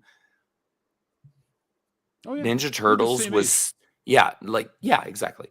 Ninja Turtles was still like doing this to where like I caught the TMNT wave just enough as a little kid to where I had the set, I had all the turtles. I had friends that had more money and they had, they had the van and they had Bebop and Rocksteady and all that. But I at least had the 4 turtles. I caught that, but beyond that, it was your Batman animated series stuff, your Spider-Man and X-Men animated series stuff. Like I didn't catch on to the stuff that started a handful of years prior to me really watching more action-oriented cartoons. So G.I. Joe wasn't a thing for me. Like I don't think I even saw G.I. Joe until I was in late grade school, and I had a friend on my street who had a few. I was like, well, those are kind of cool. But, I'm over here and I got my dinosaurs and I've got my Batman and my Mighty Morphin Power Rangers with the flip, heads. Jeff, I know you had them all. I And mean, do you I got need to go bring one over? I mean, if you can bring the Green Ranger over, sure. You got to take the shield off to he's in flip the that box. head. Yeah. He's in the box. So I'm not Oh, taking okay. that Well, off. fair enough. That's smart. That makes you a smart man. You're a collector. But yeah, G.I. Joes they were before my time. Our friend Yakase says, let's get a Jamaram for old time's sake. Well, like we always say here on the channel, ask and you shall receive. Jamaram! I love that button. Sorry, it's my own voice, but I love that button. John Thomas says, I think Grandpa Jeff will be on the floor playing with Luke and Han having adventures. Yep. Yes, not even probably. Yes, definitely. The toys will get more expensive. They'll also nah. I've reached a point where I'm very happy with collecting, but I'm not trying to I don't know. I don't have a bucket or I don't have like a hit list of things I need right now. It's kind of a, hey, we're good because everything I want is currently out. So if you make that Axel Foley, I'll buy it. But I got shit that's in like shipping containers, so I'm taking a little hiatus. I can't allow myself to pre-order more stuff. Logan in the chat, this store is featured here, is in Cincinnati, Ohio. This is the toy department. So I'm working my way around the world on this video series called My Life in Toys. I just want to show you classic stuff. Like these are original 1978, they might be 79, Star Wars 12-inch action figures. We have, X-Wings, Return of the Jedi figures in the box, all kinds of cool throwback stuff. This store is awesome. Like I didn't want to call it the greatest toy store I've ever been into because I haven't been to every one. But like for now, this is the most packed, awesome toy store I've ever been to. They had, you name a toy brand from anybody's lifetime, it's here. They got shit that I don't even know what it is. So this is the coolest store ever, Logan, if you're wondering what it is. Yes, I had the flip heads were the best. Batman was awesome until they went to the WB channel. I liked Batman when it went to the WB channel, even though the designs changed, John. I thought it was still a good-looking show. Was that when they shifted to, was it New Adventures of Batman and Robin? That's right. The sequel? Mm-hmm. Yep, they adopted the Superman animation style over there because it was, I think, fully digital. Yeah. Or at least digitally inked. I remember it was digitally inked. There was something about the production part of it that made it a little quicker of a process and cheaper of a process. I still liked it. However, I will say it is inferior to the original seasons. It is. Yep. my I would still love complaint to own it all on Blu-ray. I do. Me too. It's a nice set. Yeah. I'm jealous. Especially if you got one of the ones that were pressed and printed in outside of the US, because the US had a whole batch, a massive amount of batches for that Batman the Animated Series Blu-ray, where some of the audio effects, I guess, were not in sync or fully utilized in there. So there'd be some episodes where you hear the theme music, but you don't hear the Batmobile, apparently. But yeah, it's a great show. I think some of the best animation would be in episodes of like Heart of Ice, On Leather Wings, Cat in the Claw, Robin's Reckoning, and Clayface Parts 1 and 2. Because they used multiple different animation houses, but the ones that worked on those episodes, I think, were the best. I'm glad you brought up On Leather Wings, because that shot, I'm pretty sure it's on Leather Wings, when he goes through the building that's not yet built completely. The construction side, yeah, and he's whipping around. Yep. And the camera turns, and Yep. it keeps the whole... Because, folks, when you draw a building or you draw any kind of structure or a background, you obviously have to keep it in perspective. And so when you animate that, they have to keep moving the vanishing point and redraw everything. And that's very technical. And I think that's really cool looking to see it just come off so smoothly and his cape just blowing. Like, that's why people like that show beyond it being a good, well-written show. It's a technical masterpiece. That's the thing that I wish a lot of entertainment would understand. Like, yeah, writing's important, but you have to put it on the screen as well. And Batman the Animated Series, every episode of that original run looks great. Even the mistake episodes still look good. Oh, yeah. Heart of Ice, there's a scene where you do a 360 around the Batmobile, and the Batmobile has like a rubbery effect to it because it's really hard to animate at 360, as you said. What's really funny, though, is with the computer animation pretending to be 2D animation, they're not using the right lenses to capture what you pointed out nicely, the vanishing point, because you have, okay, that's where your vanishing point is. It's that part, usually center frame, and then they draw out that way, or they adjust it ever so slightly. For whatever reason, they're using because in 3D animation, they use what's called digital lenses. So you program what the lens is that the camera's going to capture and render the image out of, but the image is already playing out in three-dimensional space. For whatever reason, they're not using the right lens where they can do a focus on what would be the vanishing point of that shot if it were a proper 2D animation style, which means you get this hyper-realism aspect to it, but because it's flattened as a 2D, your mind doesn't quite make the connection that this is supposed to be animation. It just feels otherworldly, so to speak.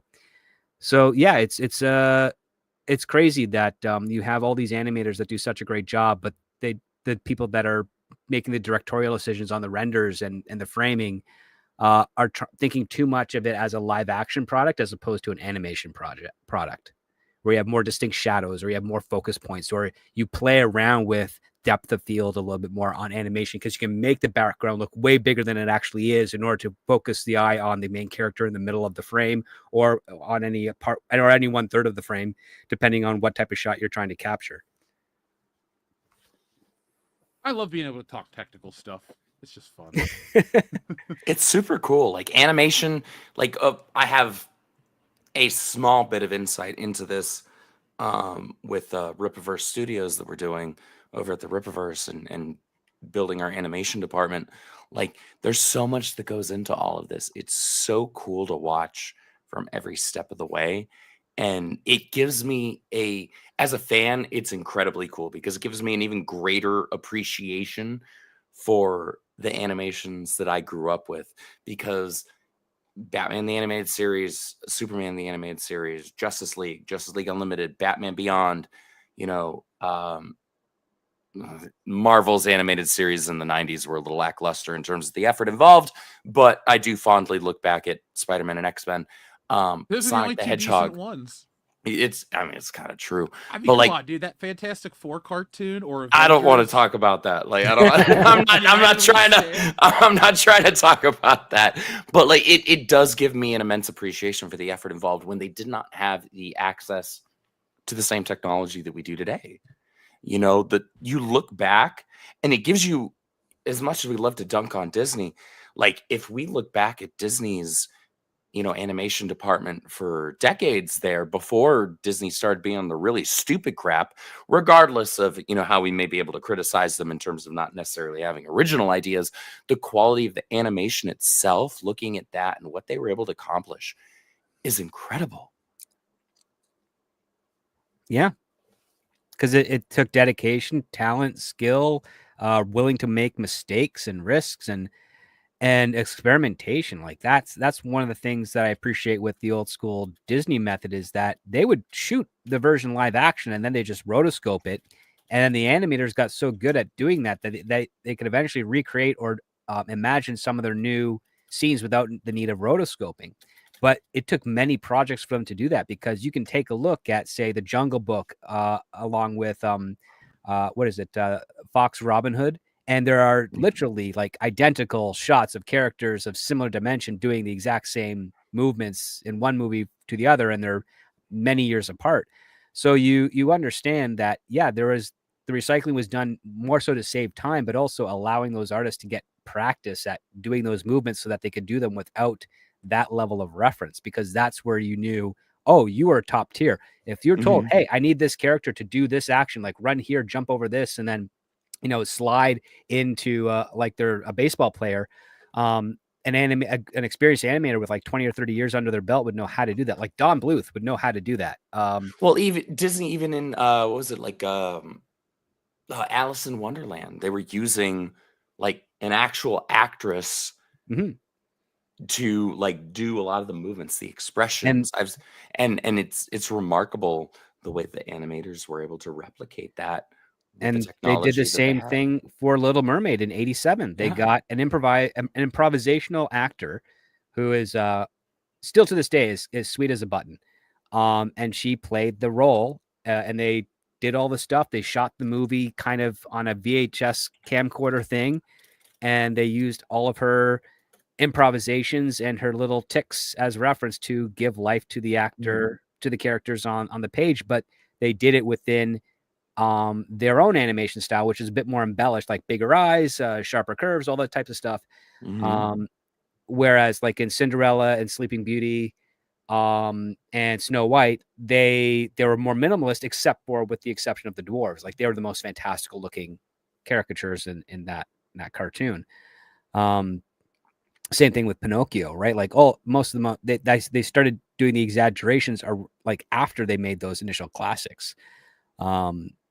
And those exaggerations are what really captivated audiences, because when you can make something that we understand is trying to give us the illusion of being as real as possible while still being an animation, but you're able to give those big expressions like what you could do with Fox Robin Hood, or what you could do with Beauty and the Beast or The Lion King, where you could actually give human-like expressions on animal creatures that physically can't do that. They found a way to make that work and make us believe that it works and convey the emotion that you would never get. And what truth to this day, we don't get when you watch that computer animated Lion King movie, or even the Mustafa one that just came out, because they're focused so much on the illusion of realism that they're losing the verisimilitude of the fantasy. Disney will never be able to replicate the magic of that first Lion King film, which in and of itself was a tweak on a story that already existed. Yes, Hamlet. Yeah, Hamlet. Well, Hamlet and what's it? Kimba. Yeah, Kimba, which I think is that as old as Hamlet, or is that? It was. No, I don't think it's as old as Hamlet. But it's hybridized. Story of the two. Yeah. It's still a wonderful movie, and it was the second film I ever saw in theaters. I love the original Lion King. The first being Aladdin. But that being said, I mean, why are you trying to reinvent the wheel that you didn't invent to begin with? Yeah, I saw the Broadway show before I saw the actual Lion King cartoon. I didn't see that till college. Really? I didn't see any real Disney movies until college. Yeah. Wow. Yeah, you did tell me that. Yeah. I just lost interest. I know it really does work out that I have the feelings that I have about Disney, Star Wars, and stuff like that. But a lot of the goodwill that people had towards Disney that fell out during that era fell out years ago before me because a lot of it's just like saccharine and crappy, or after like The Emperor's New Groove, nothing seemed interesting outside of what was it, Atlantis.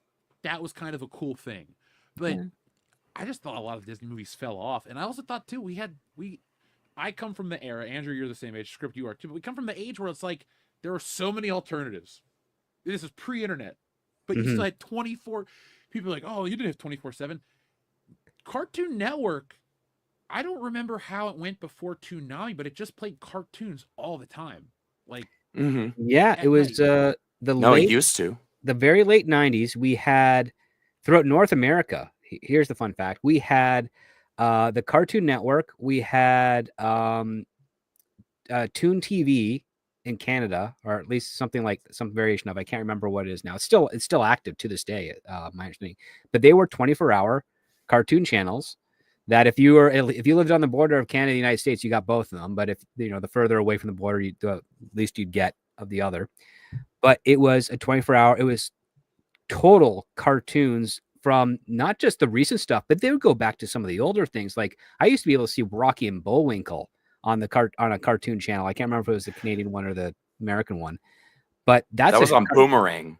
Is what they used to air. Or at least here in the States. So I can't speak to Canada. Yep. Did they? I just remember on Boomerang is where they used to air Rocky and Bullwinkle. This is before Rocky Boomerang and Bullwinkle existed. Like we're talking like maybe 92 or 3. Rocky and Bullwinkle was on like 7 o'clock at night on Nickelodeon. Because really, I don't actually remember that. It was because we had cable earlier on, and then we got satellite, but none of our packages ever included Boomerang. And so Boomerang was always like a pipe dream channel because they had like Johnny Quest, and that's one of my favorite cartoons. Yeah, I used to watch that on TV as well. Well, Johnny Quest. There's on UPN. Because there's a newer version of it that you probably were catching on UPN. The New Adventures of Johnny Quest, where they went to the digital world. I remember that. Terrible. It was terrible because that's the one that I remember the most. Then of course there was Johnny Bravo. I remember that pretty vividly. Well, Johnny Bravo was the man. Okay, Johnny Bravo was awesome. Don't ever insult the Johnny Bravo. All right, dude. Cartoon Network in the beginning, like, okay, I know the beginning is a little different for some people, but like the early cartoon stuff, your Johnny Bravo, your Powerpuff Girls, Dexter's Lab, Cow and Chicken. All those shows were awesome. Cow and Chicken was weird. Like, I didn't watch it. Episode? I didn't watch it. There's an episode where like they're in their house and they're worried because the Buffalo Gals are coming to town and they're gonna break into your house and eat your carpet. And so like a lesbian biker gang breaks into their house and starts eating their carpet. Which that's not made up. It's a kid's cartoon. Wait, so they hold on. I just need to qualify this real quick. Yeah. They literally turned a lesbian biker gang into carpet munchers. Rug munchers, yes. It was the best joke ever. Like nobody is a kid. I needed to hear it out loud. I needed to hear it acknowledged in order for me to realize that's actually what they did. Well, there's Cow and Chicken. Then if you want to go a little bit deeper, you got Rocko's Modern Life. Oh yeah. Yeah, I watched a bit of that, though my mom didn't like me watching that show very much. Most parents with kids younger kids would have an issue with it. But once you get into like that 12, 13, 14 area, you understand the jokes and you get the satire that it was doing. It was a shame that I think their movie that they released a few years ago did not stick the landing. But Rocko's Modern Life and Cow and Chicken were very crazy. I watched a lot of Cat Dog. Oh yeah, I remember Cat Dog. Yeah. I was a Ren and Stimpy kid too.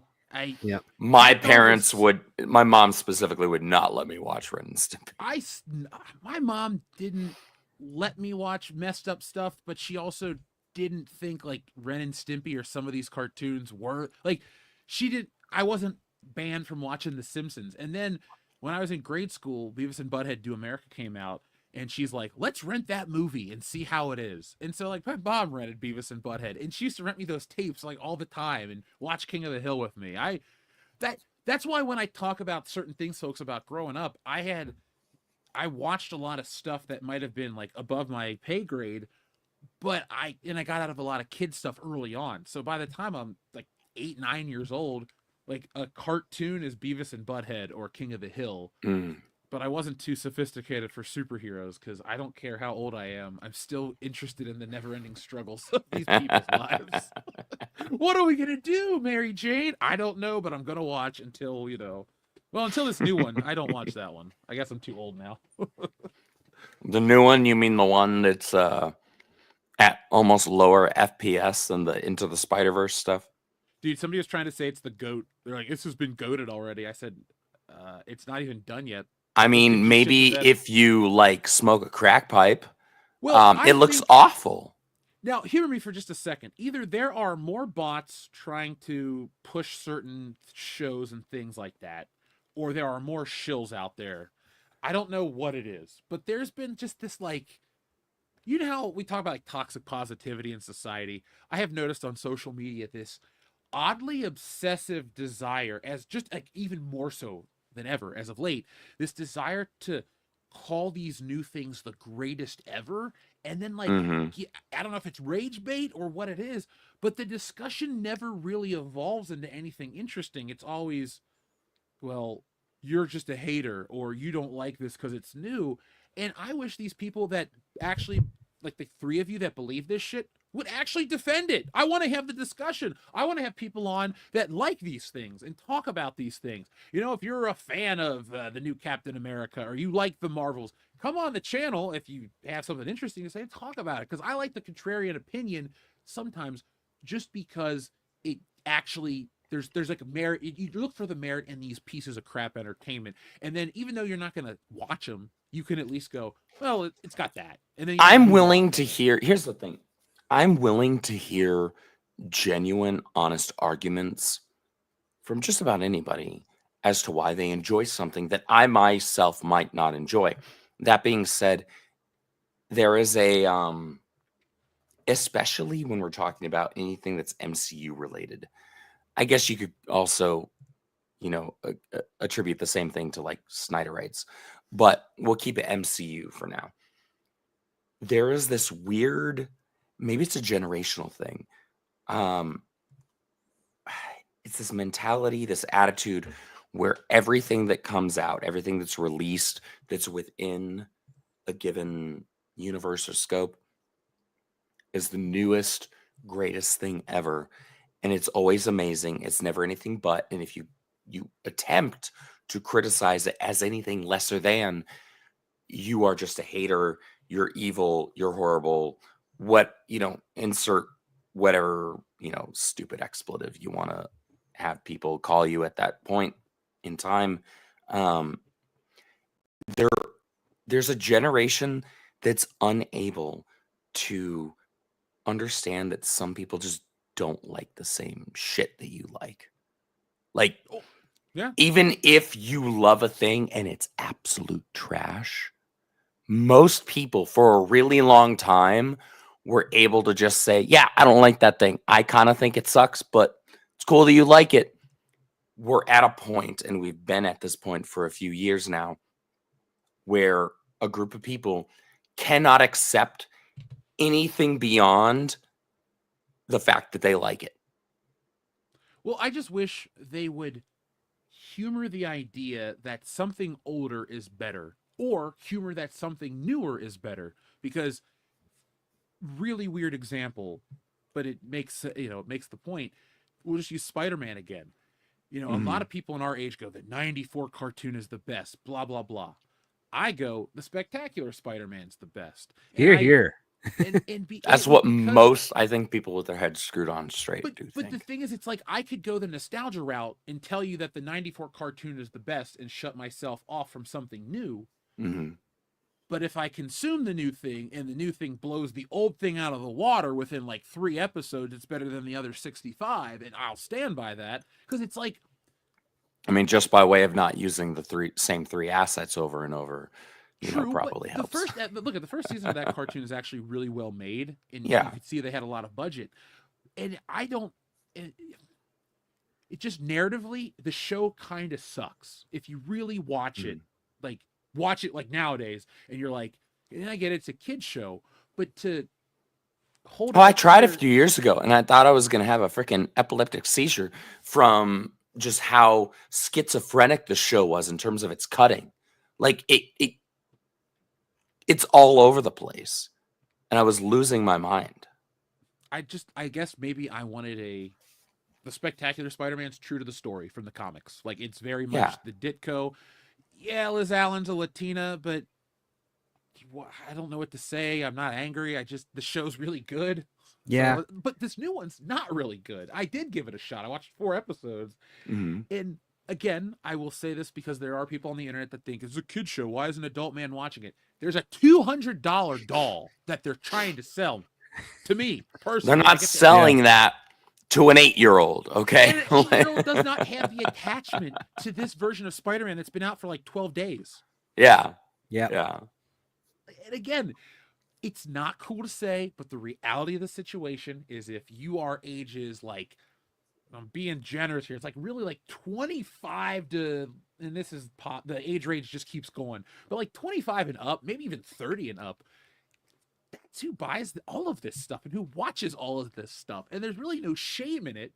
But I also don't think you should be lambasted if you do watch something and someone asks your opinion on it. And you're like, well, you can't have an opinion on it. It's a kid's show. Or you can't critique this toy. It's a kid's toy. It's like, if I spend my time or money on something, I'm entitled to a damn opinion.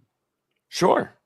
And that's what I get with, people just refusing to check out the old stuff or like watch the new stuff. Because if I said I'll never watch this show, then I really can't form an opinion on it. But I do want to form an opinion, and I want to find enjoyment, hopefully, and I want to have a conversation with the audience. And having seen every cartoon ever with that character in it, except the like kitty CGI one where it's like him and the other Spider-Man and Spider-Gwen, that's not like, I don't know. I guess that's what a kid cartoon is to me. Long story short, this new one's not the GOAT. It has nothing in it that's going to make me go and think, oh man, this is a hidden gem, or this is a masterpiece. It's Spider-Man. It's kind of dumb. I would say it's inferior to Spectacular Spider-Man, but it has aspects to it that you're like, they kind of get Spider-Man, but they don't quite embrace Spider-Man. That's the way I can look at it, because Agreed. They like some of the relationship dynamics. I'm like, yep, you'd see that in a Spider-Man comic. Does it fit with what Spider-Man is? Not quite, but I would say that they're a nudge away from getting out of orbit and landing right into, Manhattan with what it would be. There's a disconnect there. And it almost has nothing to do with the fact that they turned the Osborns into a black family. There's just something. It's like because I mentioned this last time.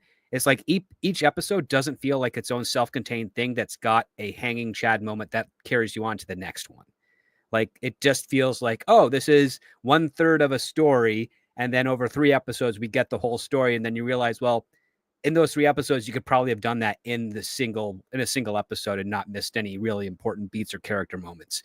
And the fact that I think the last 2 episodes I think released early this coming morning, and that's where the red and blue classic Spider-Man suit debuts finally.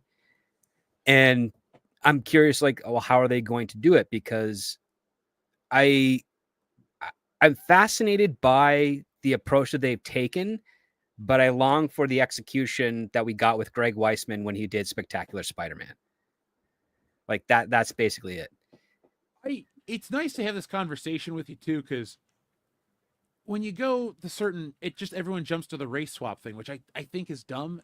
And I don't really want to always have to preface the conversation around it, because they do get the character of Spider-Man, right? Like when he fights, not Firebug. Who's the guy the guy that he fights in the pet store, and how right? He's like, yeah. Like, that was a very Spider-Man moment. And like I said to people that asked me in person, what do I think of the show? It feels like he is Spider-Man, and his suit is just all wrong. And all I guess what I'm trying to build to is, growing up, Spider-Man was always an adult. Why won't they ever go back to that one, when everybody they always push to the adult version, and then everybody gets on board, and then they reboot it. Like, why do we keep going backwards with that character? I think it comes down to a gimmick that's built in within Spider-Man, which is that he is a character who constantly has to remind himself about the level of responsibility he has to adhere to, not just with his powers, but also with his position in life. And to give that level of conflict to an adult character seems a little bit disingenuous, at least at that time. I would say today it's bang on. As someone in their early 20s not able to fully grasp the consequences of their actions and responsibility, that's fine. But in the 60s, 70s, and 80s, if you were to have a 28-year-old that had trouble paying their bills and had trouble understanding the versatility of their powers and the skills and what's going on, it does come a little off-putting. It feels disingenuous because especially when you've been reading Spider-Man for that many years, you have to be constantly wondering yourselves like, well, how has this guy not gotten his crap together at this point?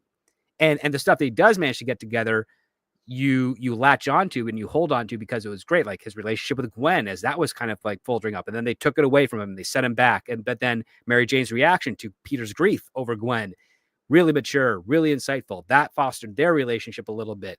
And then when they, hooked up finally and they became an item, you held on to that because you're like, oh my God, our character is finally growing. And then when editorial does something stupid to kind of throw a wrench into that, you as a reader kind of feel like, oh, great. Now we're kind of like, we're going back to form. And I think with every new interpretation, you get a bunch of, I would say, especially for the 90s and up to Spectacular Spider-Man, you get a bunch of astute writers who are looking at this and saying, Peter's an immature person who's being thrust into a coming-of-age story. It is the most effective and most believable to put him at that sweet spot of immaturity and maturity, which would be your 16, 17-year age, and allow him to grow feasibly into asking questions and learning about life and the difficulties that come with it at that age, as opposed to putting him in at the end of his college career and still trying to figure that out. And I think that's the dichotomy that they're dealing with. The problem being is that I think with some of the unfortunate aspect of those shows is that they never run long enough for them to complete that part of the arc and go into the next part. Okay, you've now entered into adulthood. You now understand you now understand way more in detail the responsibilities, the consequences, and the priorities you have to have. Now we're going to give you the next stage, which is, okay, you made it into adulthood as a single guy doing the dating stuff. Now we're embracing it to the next part. You're now engaged. You're getting married. Next generation, you have your kids. What does it mean in those three stages of immaturity as a teenager, the bridge between being a teenager and being a child and then a parent, and then the next arc is being that parent and the mentor figure. Mm-hmm. We never get a show that goes the distance. And when we did get that in the comics, it was great until One More Day. Mm-hmm. If I had like complete editorial control, I would just give him You'd have to fight Nick Lowe, which, by the way, you can film punching him in the mouth as far as I'm concerned. It'll be in locked in Mortal Kombat. We'll be at the pit. I'm just gonna one uppercut at the end of the finish him and then right into the spikes. Long story short, though, dude, hit him with a freaking DDT for all I care. I don't even care. I think as a gamer, I can't believe you didn't go all in on the pit, the best Mortal Kombat stage of all time. I'm not much of a Mortal Kombat player because I suck at the game, Jeff. Long story short, the pit was just a giant platform. And if you knew to uppercut your opponent at the end of the match, they would fly up, they would fly down into a pit of spikes, and then blood would be everywhere. It was awesome. So that was okay, but that was as far back as like Mortal Kombat Deception, wasn't it? Mortal Kombat 1. Oh, okay. Well, even that far back. So even further back by like a decade and a half. I stopped playing Mortal Kombat after Trilogy came out, and then I got, was it 11 or 9? Whatever came out, which was the reboot, was good. And then I don't have time for games like I want. I really want to sit like for a minute I tried that Star Wars Jedi Survivor, the newer one. Yeah. That played well, and I was really interested in it. But then, I got sidetracked doing work. You have books to draw and write. I do. And then I may or may not have accidentally started another business venture over the weekend, and now that's for cripe's sake, Jeff. This one's cool though, because it's like I got like a legit partner on this, and we're working on something. Oh, you'll hear about it here, folks, because it's something you all are interested in. Just put it like that. All right. I'm looking forward to hearing about it. Yeah, I'll tell you about it. I'll tell you. Here's the thing. I'll tell you more about it when we're a little deeper into it. But like, we've already tested the product out. Ooh, so, okay. Yeah, it was fun. That's what I spent Saturday doing. But nice. Let's talk about whatever you guys in the chat want to talk about, but let's talk about what's on screen in a moment. We had some super chats rolling. Let me address those. First off, John Thomas, thank you for all your wonderful support tonight. Folks, John Thomas has got another message. It says, speaking of dwarves, oh my God, those things are nightmare fuel in the Galso film. Motorcycle, another one, please. Have you guys seen this Galso film that John Thomas is talking about? I don't think so. Yeah, I'll have to look. I need to very watch something curious. that's creepy and scary. Yeah, it's 11 p.m. Eastern Standard Time. Let's get some Nightmare Fuel going. I mean, I have creepy buttons that I could play, but we have a request for this one right here.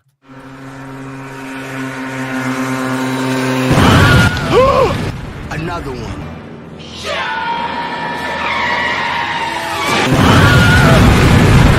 Another one. Another one. Another one. Another one. Not another one? And Zombie Box Reviews says, Hail, Jeff, Andrew, and Script Doctor. Hope you are well. Well, I can speak for me at least that I'm doing well, and I'm glad you're here, Zombie Box Reviews. Now it's Thank you for being here, Zombie. Yes, thank you. Yes, to those in the chat, I would love to see somebody make an edit of the Emperor using the Force to pull down Luke Skywalker's pants. It would be pretty funny. Or even just Darth Vader. Grab a bit from the Bespin fight. Oh yeah, when he just does that. Yeah. I love that. Star Wars is a pretty pretty tight movie overall, like all of them. But in that first one, they somehow forget to edit when he's done talking about like escape is not his plan. I must face him alone, and then he goes like this, and it's just like he keeps pointing and not talking. And Yeah. like, why don't they ever? You can put you can cut out laser blasts, you can CGI Jabba the Hutt's nipples, you can do all this crazy shit, but you can't like. If you're gonna edit the movie at all, just change it. I must face him alone. I always chuckle at it. There's also apparently a shadow of a lightsaber in the throne room scene. Oh yeah. Yeah. Which they should have fixed, but no. Well, here's the thing, Script. I don't care if any of those mistakes are in the film. That's fine. It's part of the art. It's part of the process. But if you're going to go back and make the most arbitrary changes, you should fix all the mistakes. Then the arbitrary changes. Exactly. Like you need to have your priorities straight, right? Like exactly. If you're going to go back and make these other alterations, like at least go through with a fine-tooth comb and find all of the like goofed frames and goofed gestures and things like that. It's like, okay, like fix those, because that would be a genuine enhancement of the art. Whereas like all this other stuff, as you just said, Jeff, it's arbitrary. Like people still already enjoyed the films without you making those changes. Yeah, well, a user by the name of Addywan, if I'm pronouncing that correctly, actually has cataloged every single production error in the original trilogy, and then has done his own re-edits and also has recomposited certain special effects himself into them. The last I saw, he did the original Star Wars and Return of the Jedi, and he's been spending years on Empire Strikes Back, and I don't know if he's released a version of it yet. And I think he has two versions of Star Wars. He has one that matches the edit of the theatrical release, and then another one that matches the edit of the original script. And the entire Obi-Wan Hutt scene it's the same, but it's in such a different order, but you understand how it makes sense, but you also understand how much better the new edit is when you see it. Interesting. Yeah. The only thing I didn't like that Addywan did was his revisited, because it's kind of hypocritical as a fan to like push for the preservation and critique all the changes and this and that, but then go make your own arbitrary changes, and you're changing like sorry for being a Star Wars nerd. Like, he had to put the Imperial March in the first Star Wars. Yeah, like, I didn't like CGI that. and all these TIE fighters. And I turned it's like with the not 4K 77. What is the one thing that the fans went nuts for? It was the lightsaber duel where they re-CGI Scene 69 or something like that. Yeah, I hated that, man. Me and too.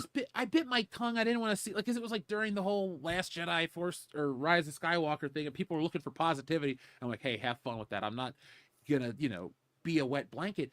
But it's like, if we complain about George Lucas making these changes, yet we, the fans, make changes, and ours are even further off the mark than his, like, where does the self-awareness come in to play? That's what kind of just bothers me about a lot of, like, geekdom, is they'll want to, like, do these things. Oh, my vision's better than the real vision. It's like, look, I get it that you think because they tell you in one line of dialogue that there's 30 ships that you need to go CGI 30 fucking TIE fighters to match a line of dialogue, or you gotta go in and in the other movies, this piece of music that just didn't exist yet is in it. I gotta put it in there so it all ties together. It's like poetry. It's like, no, man, you're the same as putting Hayden Christensen in Return of the Jedi. It's all stupid shit, and it never ends. Like, Disney is also the bottom of the barrel, but it's like right in that level of, like, who the fuck? Come on, just give us the old one and let us go. Well, it's also not too dissimilar to like the way that fandom shippers act, right? Where they perceive something, however invalid it Can be. Yeah. likely be, they will hone in on that, and that's the way that they view this entire series, this entire property. It's the lens through which they perceive it, and because of that, that is the only true possibility and vision that they see this thing. And so a lot of times, to your point, Jeff, you'll see that happen with some of these, like, fan edits of things where they will kind of supplant the original vision there because they have attached themselves so personally to the thing that they will then completely overwrite the original vision itself, because they then perceive themselves as having the only true, honest version of this thing. And it's so wild, and it's a little extra obsessive.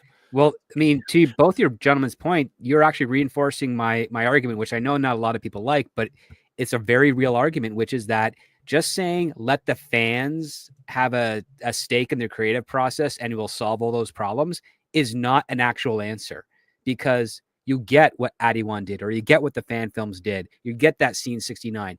None of those things capture what the essence of the actual story was. It's all dogs and pony shows, a form of breads and circus that doesn't actually do anything on the creative process. I mean, I love fans and I love fandoms, but do you know who creates fans and fandoms? It's not fans, it's the creators. They created the art, which created the fandom, and the fandom expands because of their love and share of that art.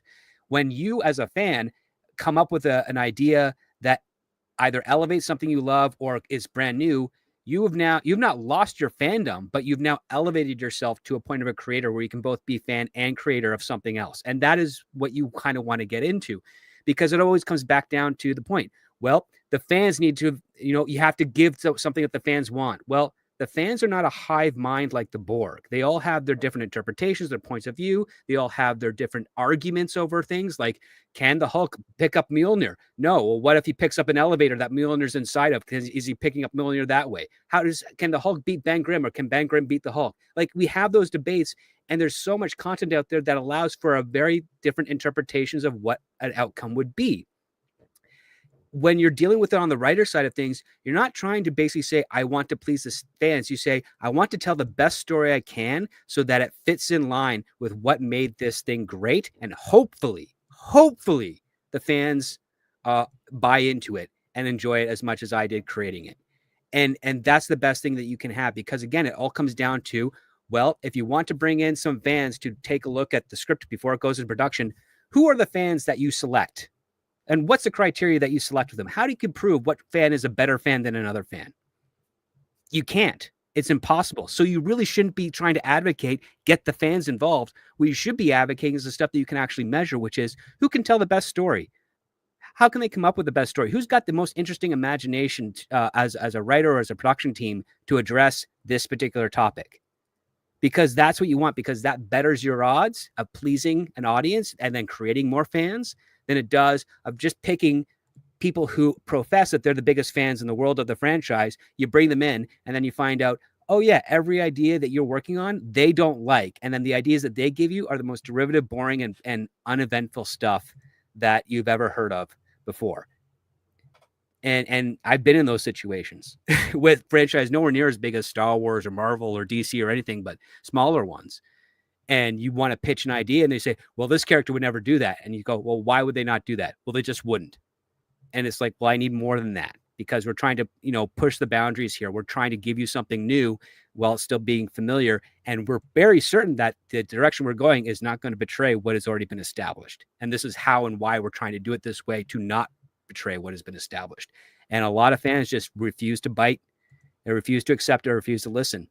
And the other part too is the irony is that if we didn't tell them that and we made the project and we put it out there, they probably would have loved it, because they saw it as a final product and not as an idea to play around with. I'm glad we're on the same page about that part. I don't ever want to stomp out creativity ever in a million years. It's what I thrive on. Please don't edit Star Wars and try to pass it off as better than the crappy special editions. Right. Exactly. Your sound mixes aren't better than the official ones.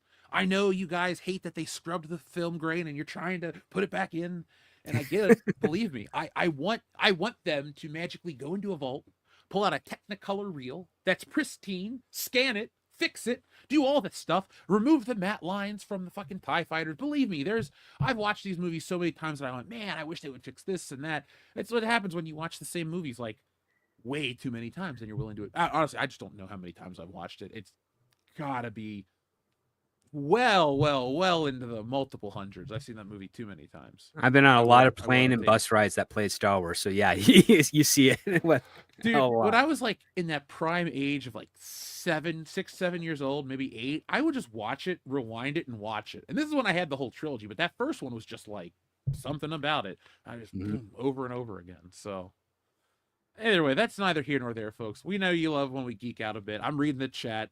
I know you want the Dion Green cut of Star Wars. I actually have considered one day, like if I could get the right source material, I would do it just for a hobby for fun. I can't release it publicly to charge for it, but all it would be is the original edit up until the Battle of Yavin, and then it's the special edition, because I'm sorry, but some of those effect shots are just better.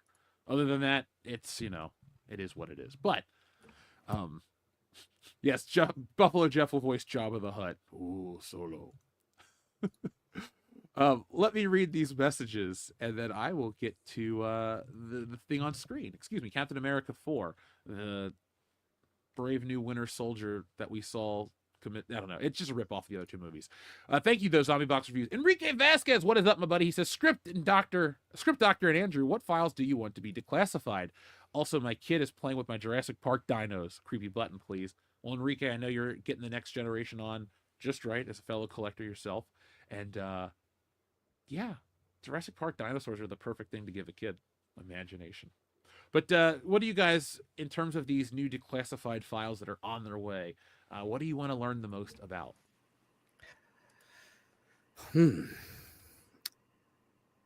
That's a good one. Because while you think about it for a second, I've been on record. I just want to know more about the Kennedy stuff, just to see what. Because I was listening to somebody talk the other day on a panel discussion about it, and they said how, you'll get these files, but nothing's going to be really revealed because the people 62 years ago really messed with the narrative. Like, they had a narrative in their mind and they destroyed a lot of evidence that would go against it. So while I'm excited to we'll find out everything, and then really, let's say you found out every little detail about every one of these assassinations, nothing changes. I guess I just want to know the truth, because we grew up in I know I've used this phrase a bunch tonight, but we grew up in the 90s where they would do these Fox shows where they would just give you conspiracy theories and make it all out of whack. And you're like a kid, what is this shit? And so I just want it's like watching a TV show. I just want the conclusion. Give me the finale to the story. That's what I'm waiting for. Because it just feels like you left me hanging on a fucking cliffhanger. So any of these, the 9/11 documents or anything like that, you guys interested in any of that possible declassification?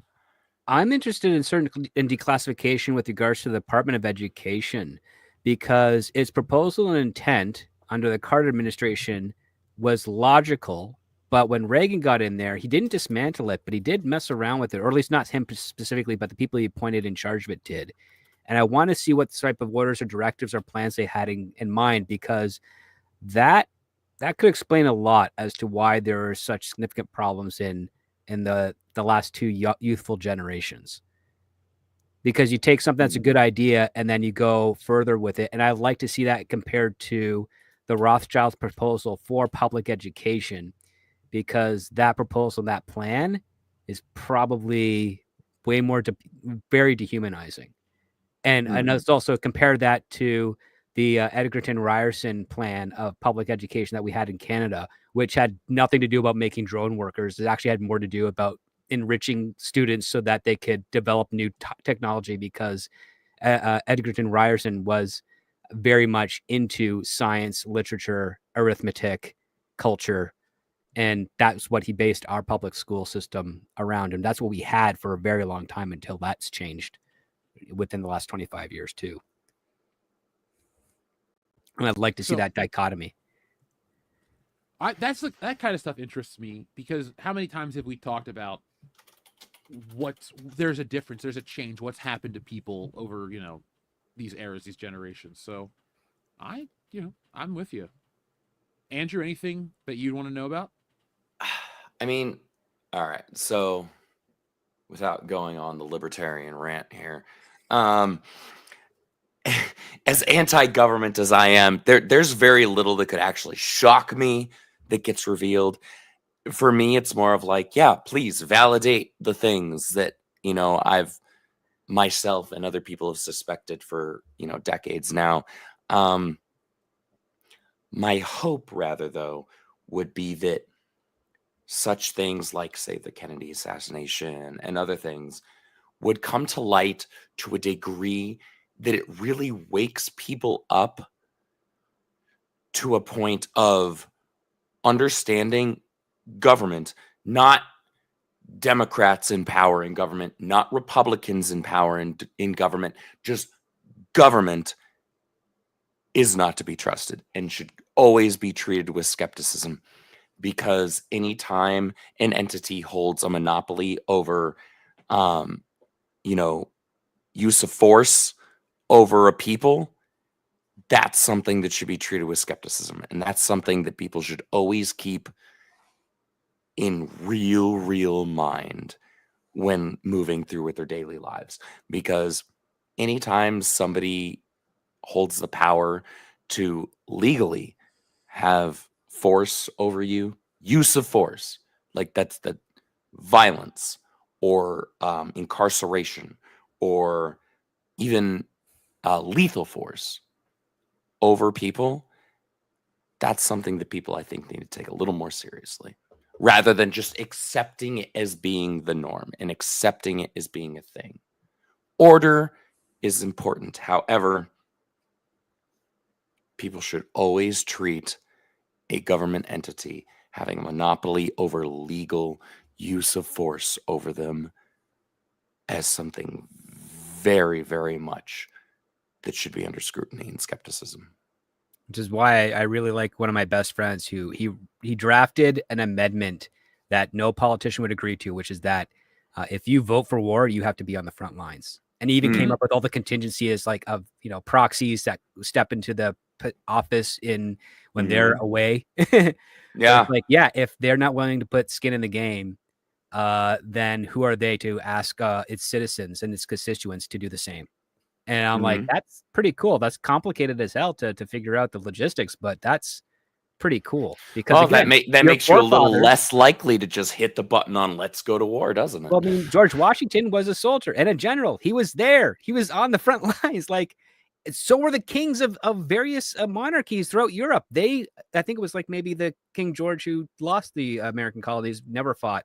on the front lines. But everybody else prior to him did. And, yes, they were heavily protected by their guard, but they were there. They watched their men and subjects die for the crown and for the cause. And so did the founding fathers. They fought, and they put up sacrifices and everything of that nature. The fact that that type of culture died sadly with them once they won the revolution is tragic, because it now created a political class that is excluded from the responsibilities of the people that they are trying to represent. Enrique, thank you for that, the super chat. And guys, I'm glad we got to talk about that. Now let me give Enrique, though, the next part of his super chat, because he requested a creepy button. And well, now that Mary's here, we got some creepy stuff for her.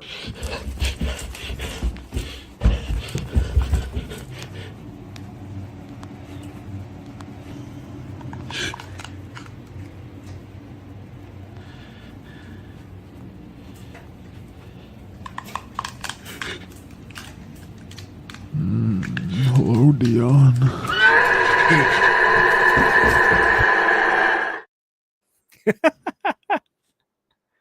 It's Yeah, sorry, nightmarish. There are more of those coming. Now, folks, what we're going to do is we're going to talk about Captain America 4. And then, since I read the upcoming super chats, I'll give you a little more than you bargained for. But let's talk about Captain America 4. I went and saw this movie. I thought it was mid at best, like a 6 out of 10. Not good, not bad. Anthony Mackie delivered a performance that I found mildly entertaining. Harrison Ford is Harrison Ford, so I'm going to give him the benefit of the doubt, and this time he delivered a couple scenes that I went, okay, I care enough, though I don't think this is a very good movie, but I care about you. Seem very sad for an old man. I care. That's all I'll say. But like, long story short, this movie has been discussed ad nauseum. It has been called woke. It's been called anti-American. It's been called bad. It's been called good. It's been called a game changer. It's been called everything under the sun. I think the conversation around the film is far more interesting than the film itself, because the film itself is just the Winter Soldier and Civil War rolled into one. And it's got And not as good, from what I understand. No. So I got these little bike rides, and I watch an action movie, and I thought, to build up for Captain America, I would watch the last two Captain Americas. Why not the first one? Because I don't own the first one on disc, so I didn't. I think it's a good movie, but it wasn't good enough to own.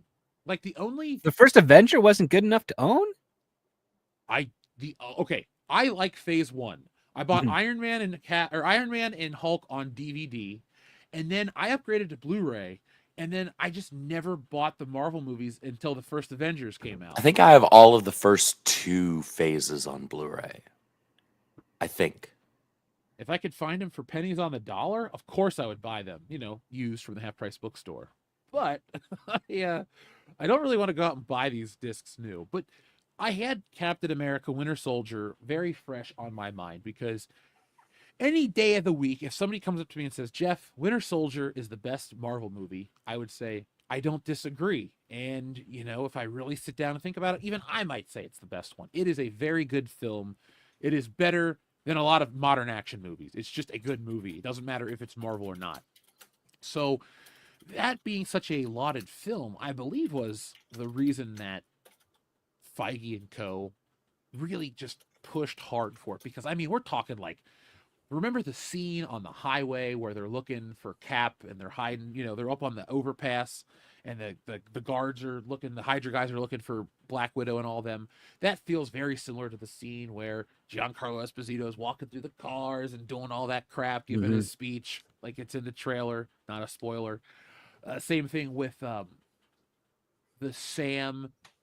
Manchurian Candidate style villain or characters that, the brainwashing, they don't know what they're doing. That's just Bucky again. We had a lot going on that we've seen before. Hell, they even go off to an installation, a secret military installation, just like in the Winter Soldier. And instead of Arnim Zola laying out the plot of the whole movie and the plan of Hydra, it's the leader, and he lays out the plot for what he's done. It's like the same exposition. It's really a cut and paste Winter Soldier.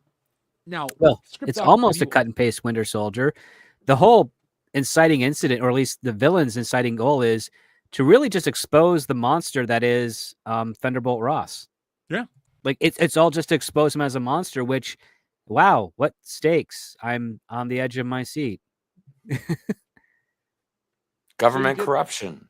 Who would have thought? Well, Like the irony is that in the movie, Thunderbolt Ross doesn't realize that the people under his government are doing this crap without his authorization. Mhm.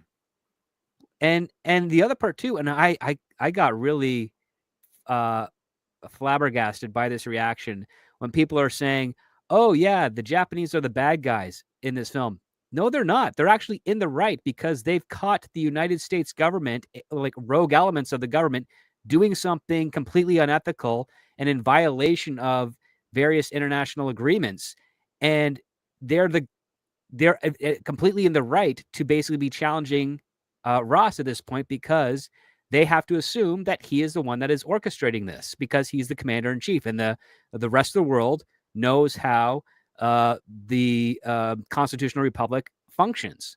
And sadly, most American citizens don't know how other constitutions function internationally.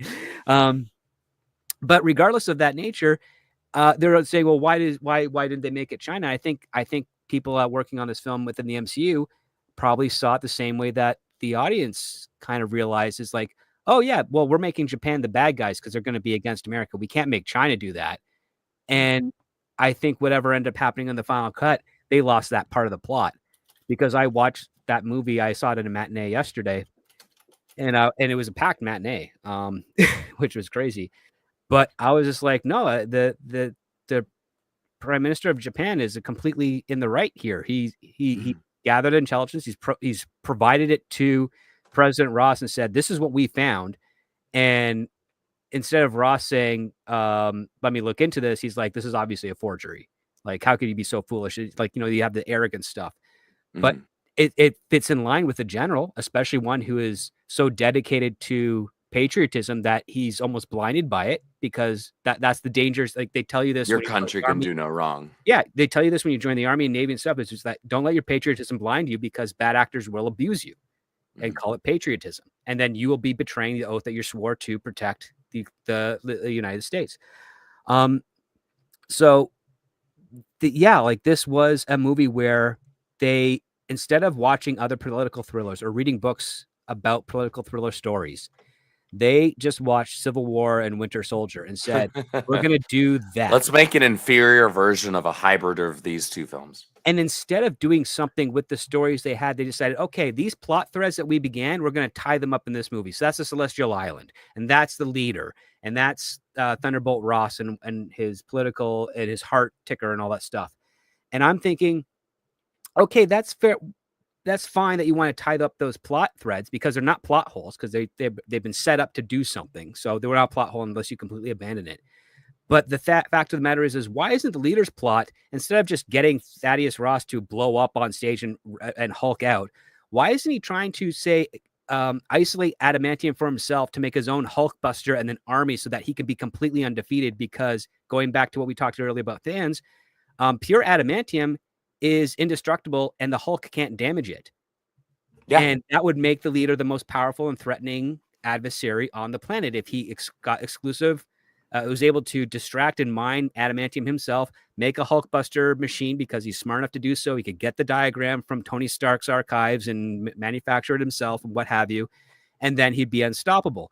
On top of that, you then have a great plausible aspect of the MCU with Celestial Island to say, oh, if we can mine this dead Celestial and it goes all the way to the core of the Earth, we now have a very safe and easy method of actually getting to the core to the Earth, which means now you can explore Lava Men, the Mole Man, all those underdwelling characters that are part of the Fantastic Four. And it's perfectly believable because, number one, you're not trying to penetrate through the Earth's crust. Number two, you don't have to worry about the massive volume of the ocean possibly crushing you if you're trying to drill into the center of the Earth. You've got a body there that is displacing the water around you, and if you have the means to mine adamantium from it, you can drill a hole all the way down to the very center of the Earth without compromising the people involved. Doing so, if it were to be done in any other means, which means you open up a nice, beautiful realm of new potential for Marvel stories that could have been facilitated by this movie right here, and actually made the Eternals have a little bit more meaning and presence in the overall MCU than what it currently has now. None. Yes. 0. This many. Now, Script, since you saw it and I suffered through it as well, what is the highlight of the film for you? Harrison Ford. Same. Like, he actually did not phone it in. He did a really great job. Carl Luddenby was okay, but they put him in some situations that I didn't buy, and I didn't like the fact they threw him in solitary for something is that that they Isaiah? should obviously have realized. Oh, wait, you were brainwashed. How were you brainwashed? Well, we already have the evidence that you looked at your phone and it flashed rapidly at you. So this is what we're going to do. We're going to keep your phone away from you. We're going to recruit you to help use your super soldier serum powers to help us find and solve this mystery, because now we've got an experienced Captain America in Carl Ludby. You've got the new Cap, who, should be Falcon. And then you've got Thaddeus Ross and the Latino Falcon guy as well. So you've got this multi-man team that should be on a road trip type investigation into finding out who is behind this. Why do they want to try and kill Ross? And also, what does it have to? It has to have something to do with the adamantium and how powerful that metal is. And throw in other political interests in there. Throw in Wakanda. Throw in Russia. Get some other countries involved that want full possession of this new material, because it's could revolutionize and change the world. Think of it. You have buildings made out of adamantium steel struts that would never shake in an earthquake, would never collapse and fall. Mm-hmm. Like you got trains and rail systems that will never fail. So I think this speaks to, and I, to be clear, I haven't seen the movie, and I have no interest in really changing that at this point. But from everything that I understand, I watched you and the guys' review on Thursday. Thanks. And I've been listening to y'all's conversation, and I've heard some other people's thoughts and reviews on this film as well, including Mary's. And from what I understand, it sounds a lot like the writers tried to. They had a story in mind that they wanted to tell, and they shoehorned that into a world and tried to make that story work that they wanted to tell, rather than looking at the world that they had to play with and telling a story with the tools that they had available. And what I mean by that is that they tried to just kind of like amalgamize a bunch of things that they kind of knew existed and took some themes that they knew had been played around with. And that's why I've heard several times now, not just from y'all, but from other people as well, that it feels like they tried to kind of like mishmash Civil War and Winter Soldier, but utilizing present day, what are we in, phase 5 or phase 6, whatever the hell we're in now. I think we're in 5 MCU. still. Are we in 5 still? Well, that sucks. And taking those things, taking the state of the MCU right now, and like shoehorning in the story that they wanted to tell into whatever the present state of the MCU was, rather than utilizing the tools that were available to them and telling a story with those tools in an organic way. And that's why you end up with a Captain Black Falcon Man, as Eric loves to call him, who has, Falcon's wings, but Ant-Man's helmet, and, Black Panther's vibranium, and all of this stuff. And it's like, does this character have an identity at all? Like, does he actually feel like his own character anymore? Because a lot of people loved, like, from the outset with Winter Soldier, me being one of them, I loved Sam Wilson in the MCU. I thought it was fantastic. I thought he was characterized perfectly. I thought Anthony Mackie did a bang-up job portraying the character that was written.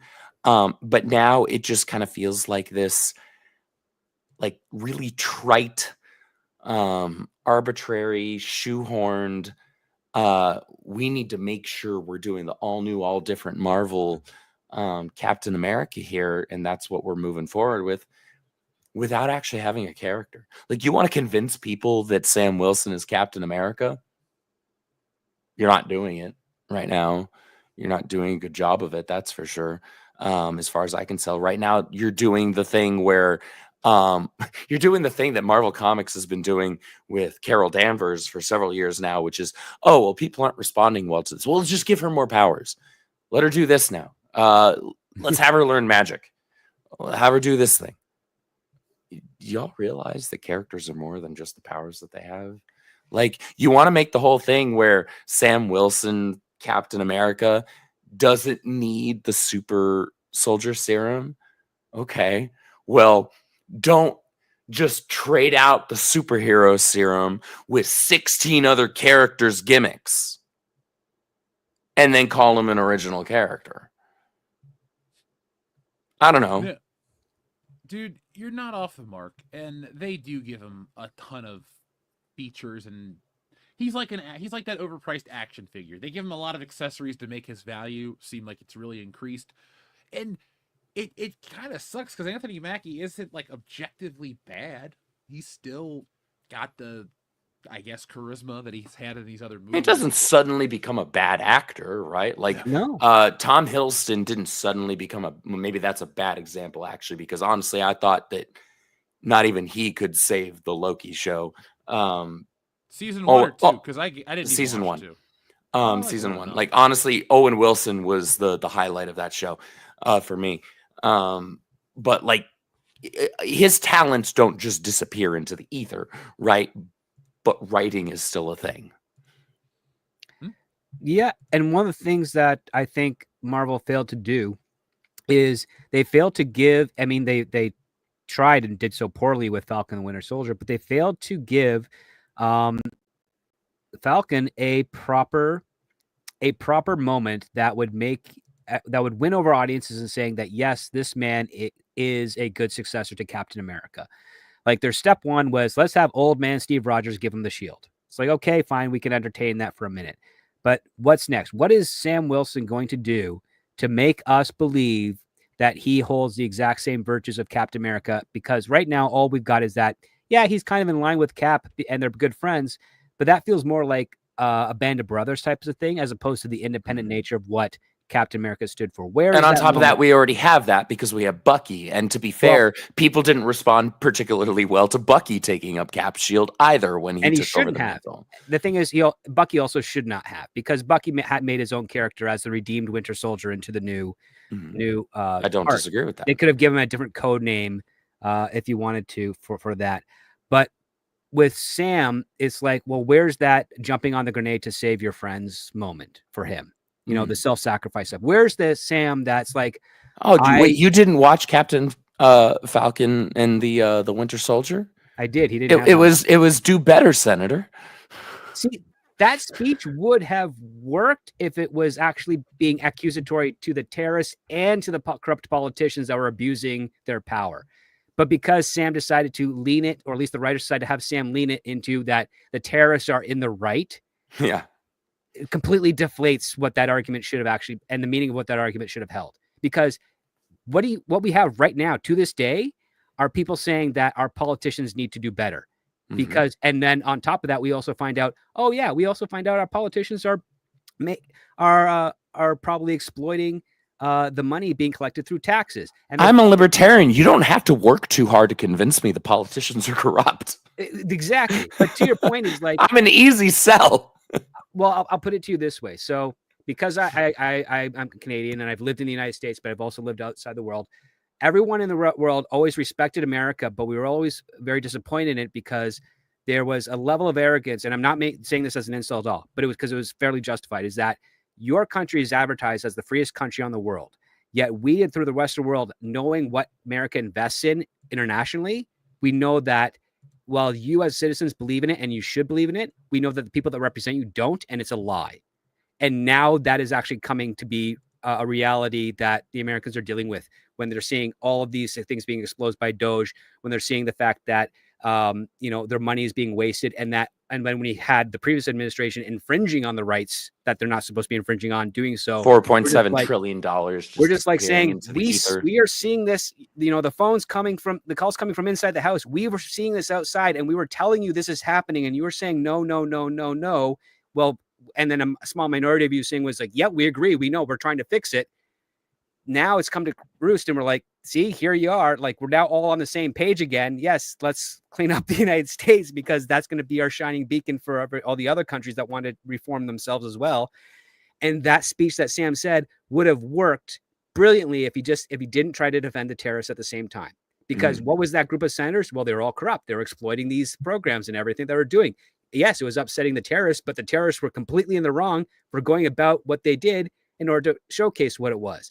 In fact, they should have had Sam be the guy that's like, wait, I've uncovered what this actually is. I'm going to stop the terrorists. I'm going to tell them that they're wrong. I'm going to make sure that they know they're wrong. I'm going to expose the corruption that is a betrayal to the red, white, and blue. And the But instead, the terrorists were kind of lauded in his view, comparatively. Exactly. Right? Like, you vilified, as you should, the corrupt politicians, but then you laud the terrorist group. Red-headed angel lady who is in was in everything for a short spell there for no apparent reason. Right. And then you also go back to, oh wait, I guess U.S. agent, he wasn't really in the wrong when he took out that guy. No. I mean, sure, maybe he crossed the line with regards to not giving him due diligence and, due process. But I mean, the guy, clearly was the first one to cross the line, and he responded emotionally, as one would. And maybe he did something that betrayed what the honor was for Captain America in some regards, which, just completely taking out a guy after he's already been technically surrendered. But he wasn't wrong to try and take him out. So, and then he's thrown under the bus for that, where I think if they really wanted to say that he was the type of guy who didn't embody the Captain America, but he's put there for political reasons, and then he abuses that power, that would be way better. But the way that they didn't look like an abuse. It just looked like an emotional, out of control moment of revenge. Whereas someone where he's like, I'm just going to kill him. I'm just going to kill him. Well, what do? They got in my way. Like, that's abuse of power. But that's where you could also tell kind of you have some more interplay you can work with there, because then you can do interesting character work. Like, say, okay, he may have had somewhat of a correct idea here, talking about U.S. agent, but he went about it the wrong way. So there are qualities to him. He understands that there's an importance to his job, importance to this thing that he's trying to do, but he is not the correct person to take up the mantle of Captain America, because there are things about that, if we want to call it a mantle for sake of argument, sure, there are things about that you cannot cross. And he is obviously willing to cross those. Okay, so we can have that conversation. We can now look at him, and we can look at the difference between him and how Sam would handle that. If you want to try and convince us that Sam is the guy, right? You have that conversation, but you bring it to a level of understanding between the two characters. You give us a meeting of the minds where, people who we're emotional beings. We can connect with each other on an emotional level. So you can have that moment between Walker and between Sam where Sam gets it, but this still wasn't the way. This wasn't the right way to go about it. And you play that against how Sam then informs his own decision-making with how he handles both the corrupt politicians and the terrorist group. Yeah, y'all were wronged, but that doesn't make what you're doing right. Oh, exactly. Like, if he equated this, if he said the terrorists are evil and then equated the senator's actions to terrorism of a different type, saying the only difference between you is that they're on the front lines doing horrible things and you're in the shadows doing horrible things. That is a very Captain America type of thing to say. Yeah. Didn't get any of that. That's more intricate character work to do as well, rather than just having this, well, you all are wrong. I'm the person in the right. I'm going to tell you all what to do. That's childish, actually. Yeah. It's very surface level, infantile character work. It is, because Captain America never really, Captain America, as far as I can tell in the better comics that he had, he never really gave an answer. He said, you guys can find the answers because you know where they lie. And that's what it means to be an American, is to find the right answer. Seek inside yourself. Why is this country the way it is? Why are the people the way they are? Why are we so welcoming to make it grow and build? You know what the answer is. The only thing that's preventing you from agreeing to it and following it is ego, greed, selfishness, all the things that are very un-American. And he might not know what that answer is, but he knows what the spirit of the answer is. And the other part too, and it's one of my favorite lines, is like Captain America isn't loyal to any one party, nor is he loyal to the body politic. He's loyal to the American dream. Mm-hmm. And that has no politics to it. Yeah. And it's that's a universal thing. And that's why if the president of the United States tells him to do something that he thinks is against what the American dream and the American ideal stands for, he will say no. Well, and that's why the Winter Soldier is such a fantastic cross section of Steve Rogers as a character, because it's not about who's in charge. It doesn't matter that somebody in a position of authority over him says this is what's what. If at his moral center, his core, he knows this is wrong, right? That this isn't freedom, this is fear. Yep. And not only that, it also comes down to, okay, is America really a culture that its first instinct when it comes to adversary is to draw its gun and try and kill it? Or is it to try and figure out, why is this an adversary? Why is it coming after me? I always thought it was like, ask the questions, right? Because that dictates the type of response. And that's what Captain America is doing. He's like, okay, I know this Winter Soldier is Bucky, and I know the government's after him, but we have to figure out why he got to this point. How does a person who he grew up with change from that man to this man? And if they kill him without him finding the answers, then that means that such a manipulation of another American or another person can happen again. So it's basically like, delimiting the problem. If we can find Bucky, we can find out how he was brainwashed and what his history was in there. We can find out who's responsible. We can stop them, and therefore the domino effect or the ripple effect of all these sort of drone Manchurian candidate assassins ends. And that doesn't end if you kill your one link to find out the source of it. And that's actually been we actually have a real life example of that occurred in Afghanistan. I am very happy that, the Osama bin Laden is gone, but in taking him out, we managed to lose track of a whole lot of other opportunities that could have saved lives and could have actually put a quicker end to that war. I would have rather, in a perfect world, capture him, try him for his crimes, get all the intel with regards to his network, wrap them all up, do the whole Nuremberg type of thing, and then let the justice system on the world court decide their fate. Because that's how you would have resolved the stuff in Afghanistan a lot faster than how it happened this way. And don't get me wrong, like, I think it was right. I don't think that man deserved to live for the crimes that he committed. But I would have rather seen more exposure and also humiliation of him, because after that happened, he was martyred by his own side. And it just emboldened them even further. And I mean, hindsight is 2020, but this was something a lot of other people, the military strategists, were saying right at the get-go. They're like, yep, I want him gone too. But if we go in and if we find him and then plug him without dismantling that network entirety or showing, America can actually, provide a fair trial to a war criminal, that's going to embolden the enemy, and they're going to believe all the lies they were told about us, because we've just done something that becomes a half truth that they can use and cite as a full truth. And that was an unfortunate consequence of an action that was very justified. So, Script, is there anything else that you'd like to say about the Captain America Brave New World? It's better than the Marvels. Oh God, yeah. What do you? All right. What do you think about We've set the bar. What do you think about the press trying to convince people that it's already made its budget back? Well, based on the type of filings that Disney has done for this version of the movie, they're probably correct. You have to remember that this was originally pre-sold as New World Order, which was its own LLC.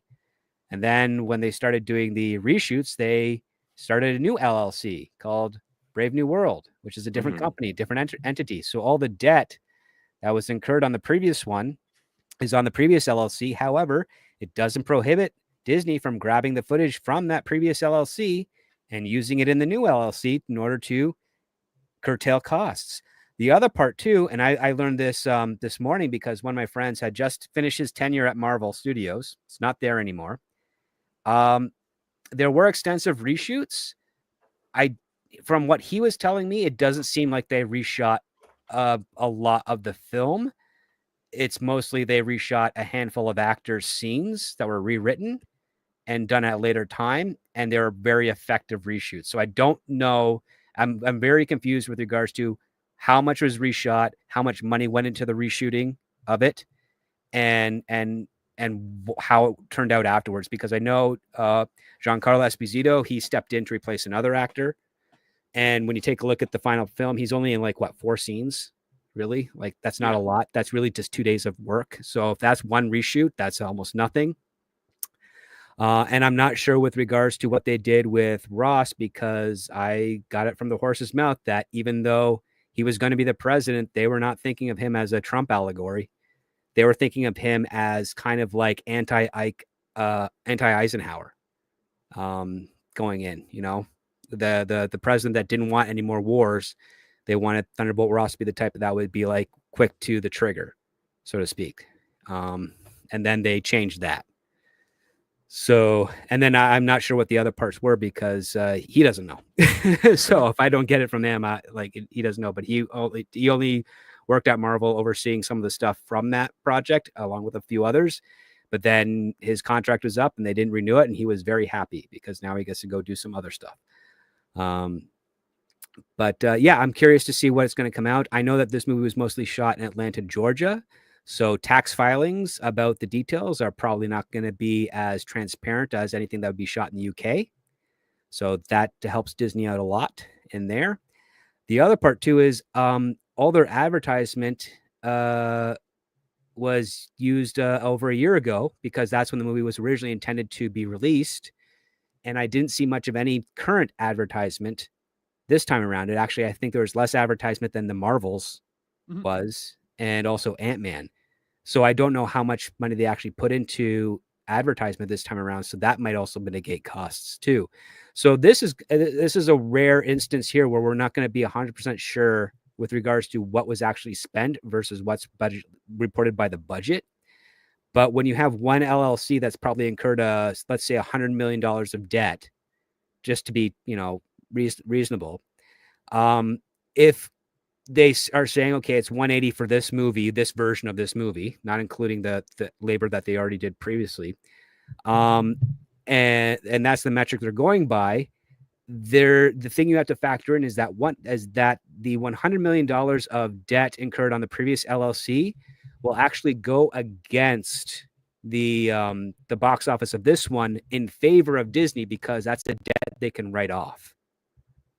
So if they're reporting $180 million budget, and then say the movie makes $750 million worldwide, and then you do the math for the profit margin, well, you take that $100 million, you put it against the profit margin, that's $100 million that they don't have to pay tax on for that LLC, which means it's liquid cash. And they're out. They've got some book ninjas over there. What the hell?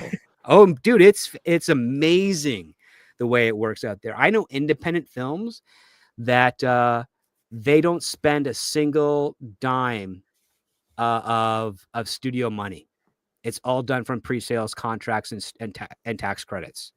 That's freaking wild. And that's the clever and ingenious way that even the studio system uses in order to make sure that they are going as close to in the black with all their debts paid when the movie is launched theatrically or on streaming.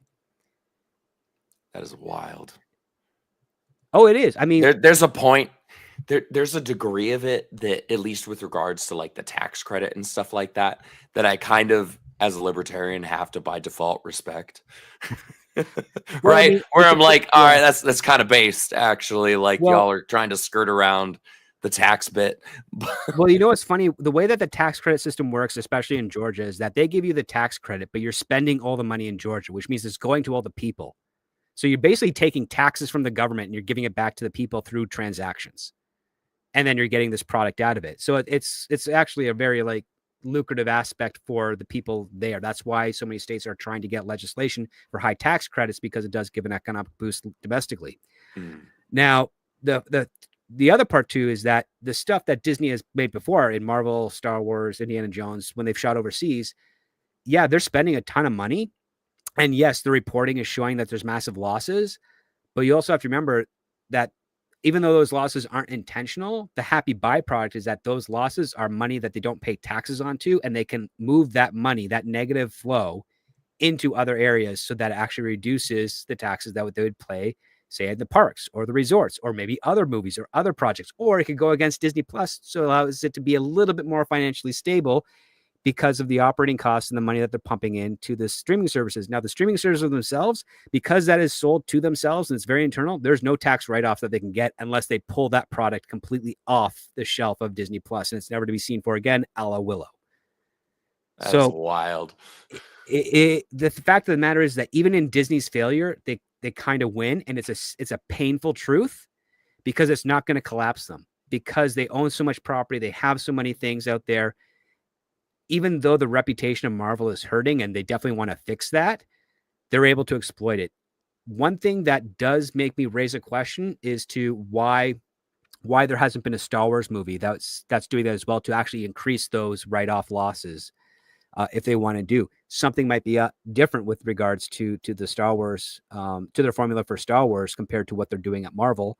Or maybe the reputation is just so bad that even with the investment and with the loss, they still can't, the write-off itself is not enough to actually make it worth it. Well, with Kathleen Kennedy at the helm, I'm never surprised. Well, remember, there's going to be a movie every year, a Star Wars movie every year in between any of the trilogies that they planned up until from 2015 to 2024. Is that right? Because the last one I remember was Rise of Skywalker. Yep, Rise of Skywalker. But before that, it was Rogue One, right? And before that, it was Solo. Or no, was it the opposite way around? I might be confusing it. Sorry. But it was supposed to be, it was The Force Awakens, Solo, right? And then The Last Jedi. Rogue One came after Force Awakens. Right. Rogue One came after Force Awakens. Then after Last Jedi was Solo, because that's where Solo lost money. And then it was The Rise of Skywalker. After The Rise of Skywalker was supposed to be the Boba Fett film. That got canned. Then they decided to push up the Obi-Wan film. That also got canned. And then both were repurposed into Disney Plus series of The Mandalorian and Obi-Wan Kenobi. And everything else that they were planning to do were also being repurposed to that. The only thing we have now that's possibly theatrical on the horizon would be The Mandalorian and Grogu.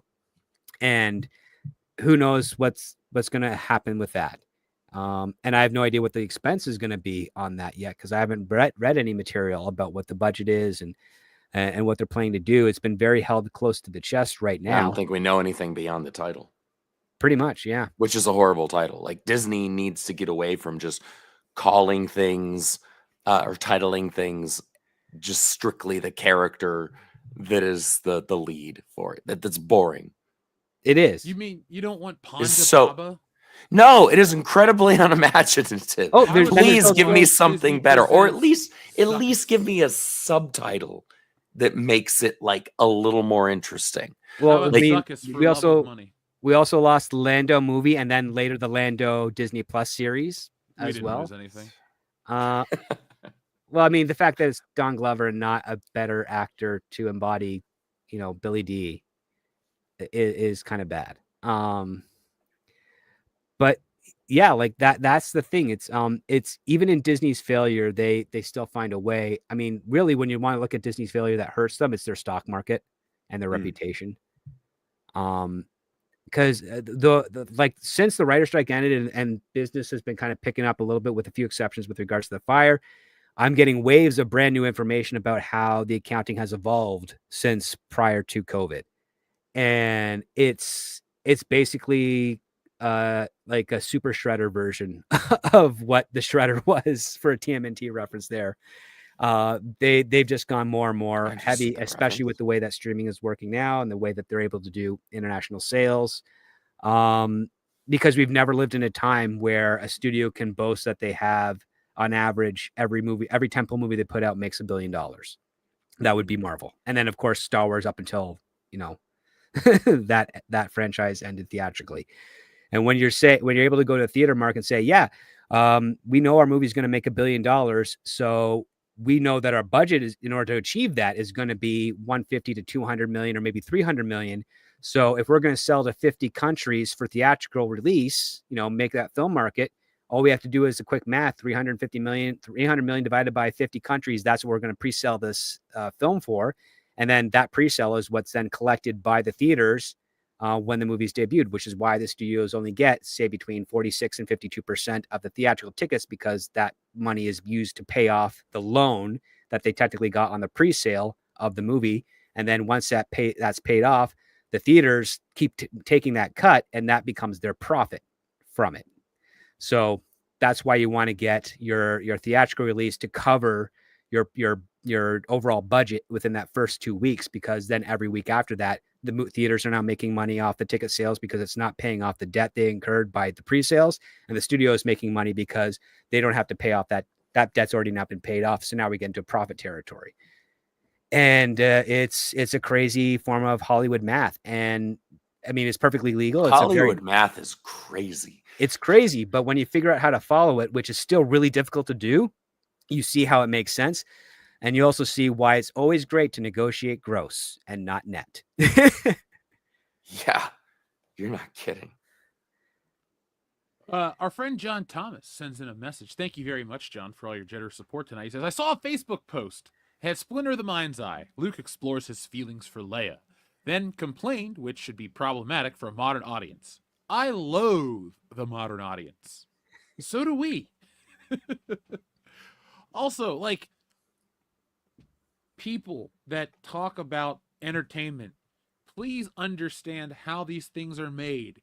You can't complain about Luke having feelings for Leia about a book from 1978 when that wasn't even written into the Star Wars lore until like the end of 1982, before Return of the Jedi was put out. So like, there's no problematic bullshit. You're just an idiot. Yeah. John, don't ever let these people, don't even waste your time with these people, John. Just roll your eyes and move on. These people are the worst. But have you guys ever seen that kind of stuff about like the modern audience ruining entertainment? Because I know we talk about it every once in a while, but It's pretty commonplace at this point. The funny part is that it's a fictitious modern audience, because when you take a look at what the definition is, it's like, well, that doesn't resonate with the audience that we know of today. So who is this modern audience for? What are they talking about? Where are they? And why do they not have any money? Yeah, it's an arbitrary audience that doesn't actually pay for the stuff that it's being supposedly marketed towards. oh well, their loss, not ours. Our gain somehow. But John, thank you very much. John also says, also, in the expanded universe, I was quite upset when Jason took out Mara Jade. No way that punk would have taken out the Emperor's hand. Jason Solo was an incredibly powerful character. Mara Jade was skilled, but in the grand scheme of things, she was not particularly powerful compared to like a lot of the other like marquee characters that surrounded her. So I get it. Like, I got an attachment to Mara Jade as well, but Jason Solo, just on a pound for pound basis in terms of power within the Force, he eclipsed Mara Jade by leaps and bounds. Well, you're going to know the EU better than me always, but John, thank you very much. Mary Mayhem says, no Buffalo Jeff. Yes, Buffalo Jeff. No, why? Well, John, Shrubbles08 wants to make it worse for Mary. He says, will you press a new button for Mary? Oh, no. Here you go, Mary. Mary, you like Pokemon, right? Oh, It's God. favorite cartoon Here it from the is. 90s. Well, my favorite part of Pokemon wasn't Ash, Misty, Pikachu, or the other Pokemon. It was my favorite segment. Who's that Pokemon? It's Me, your old pal Buffalo Jeff.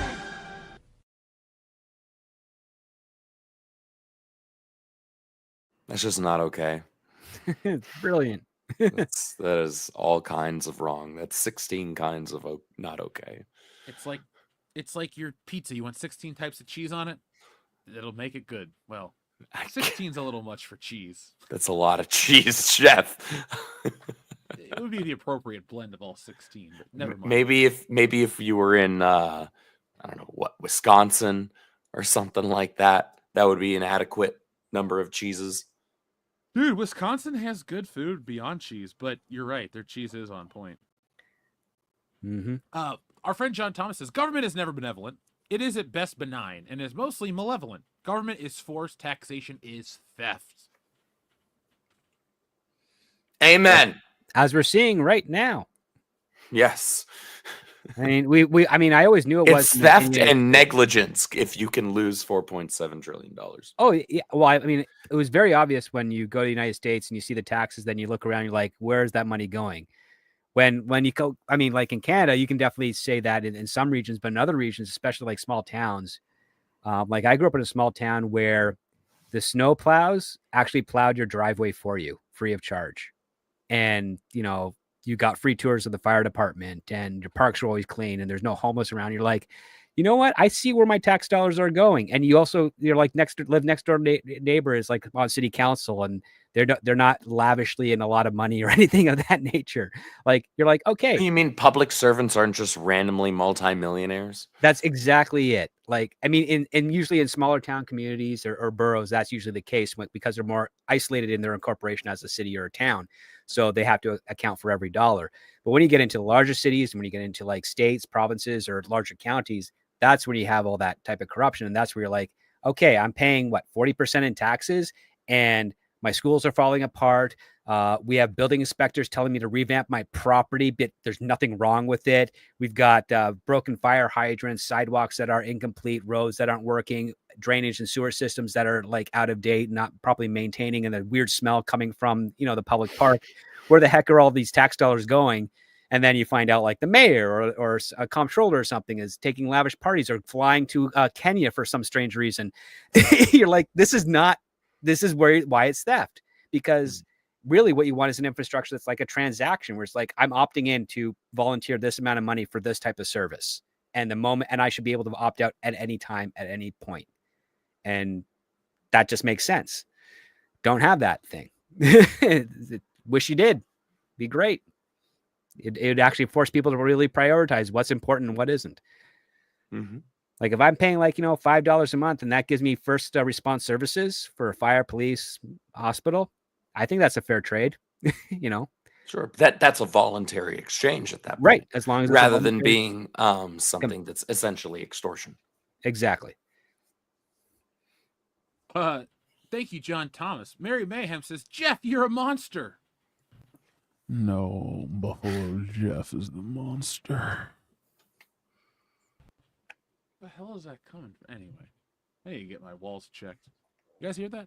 John Thomas, thank you again. Captain Falcon ripped off Joss Whedon's Dollhouse using cell phones to control people. Jeff, earlier I was referring to the Disney Galdo film. Oh. Oh. Let me look it up. I've never heard of it. But neither have I. I'm always down to check out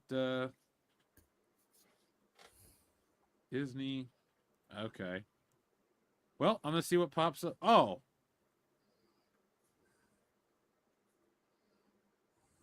It's like, I don't know, short kids.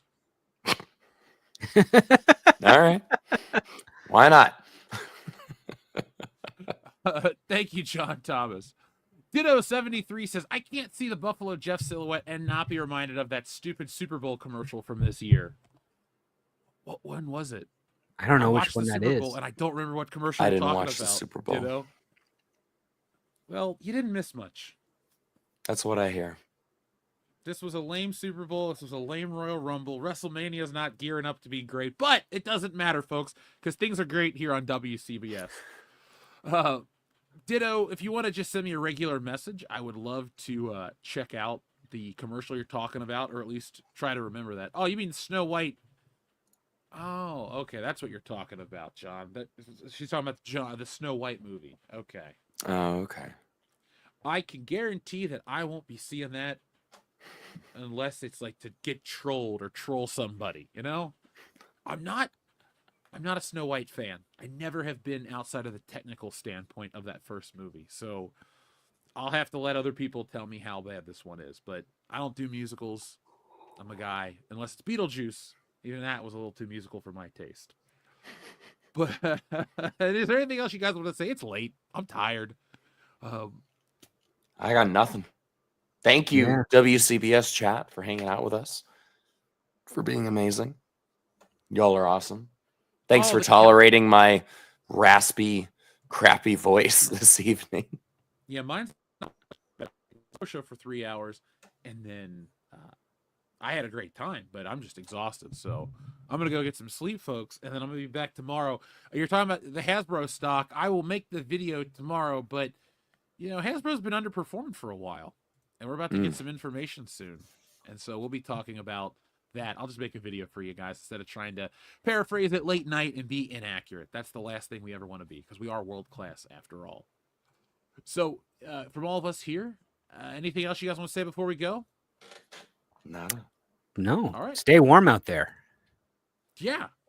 So, folks, be smart, be safe, be cool, be warm, but always be excellent to each other. What are my thoughts about what? Running for re-election in 2026. That's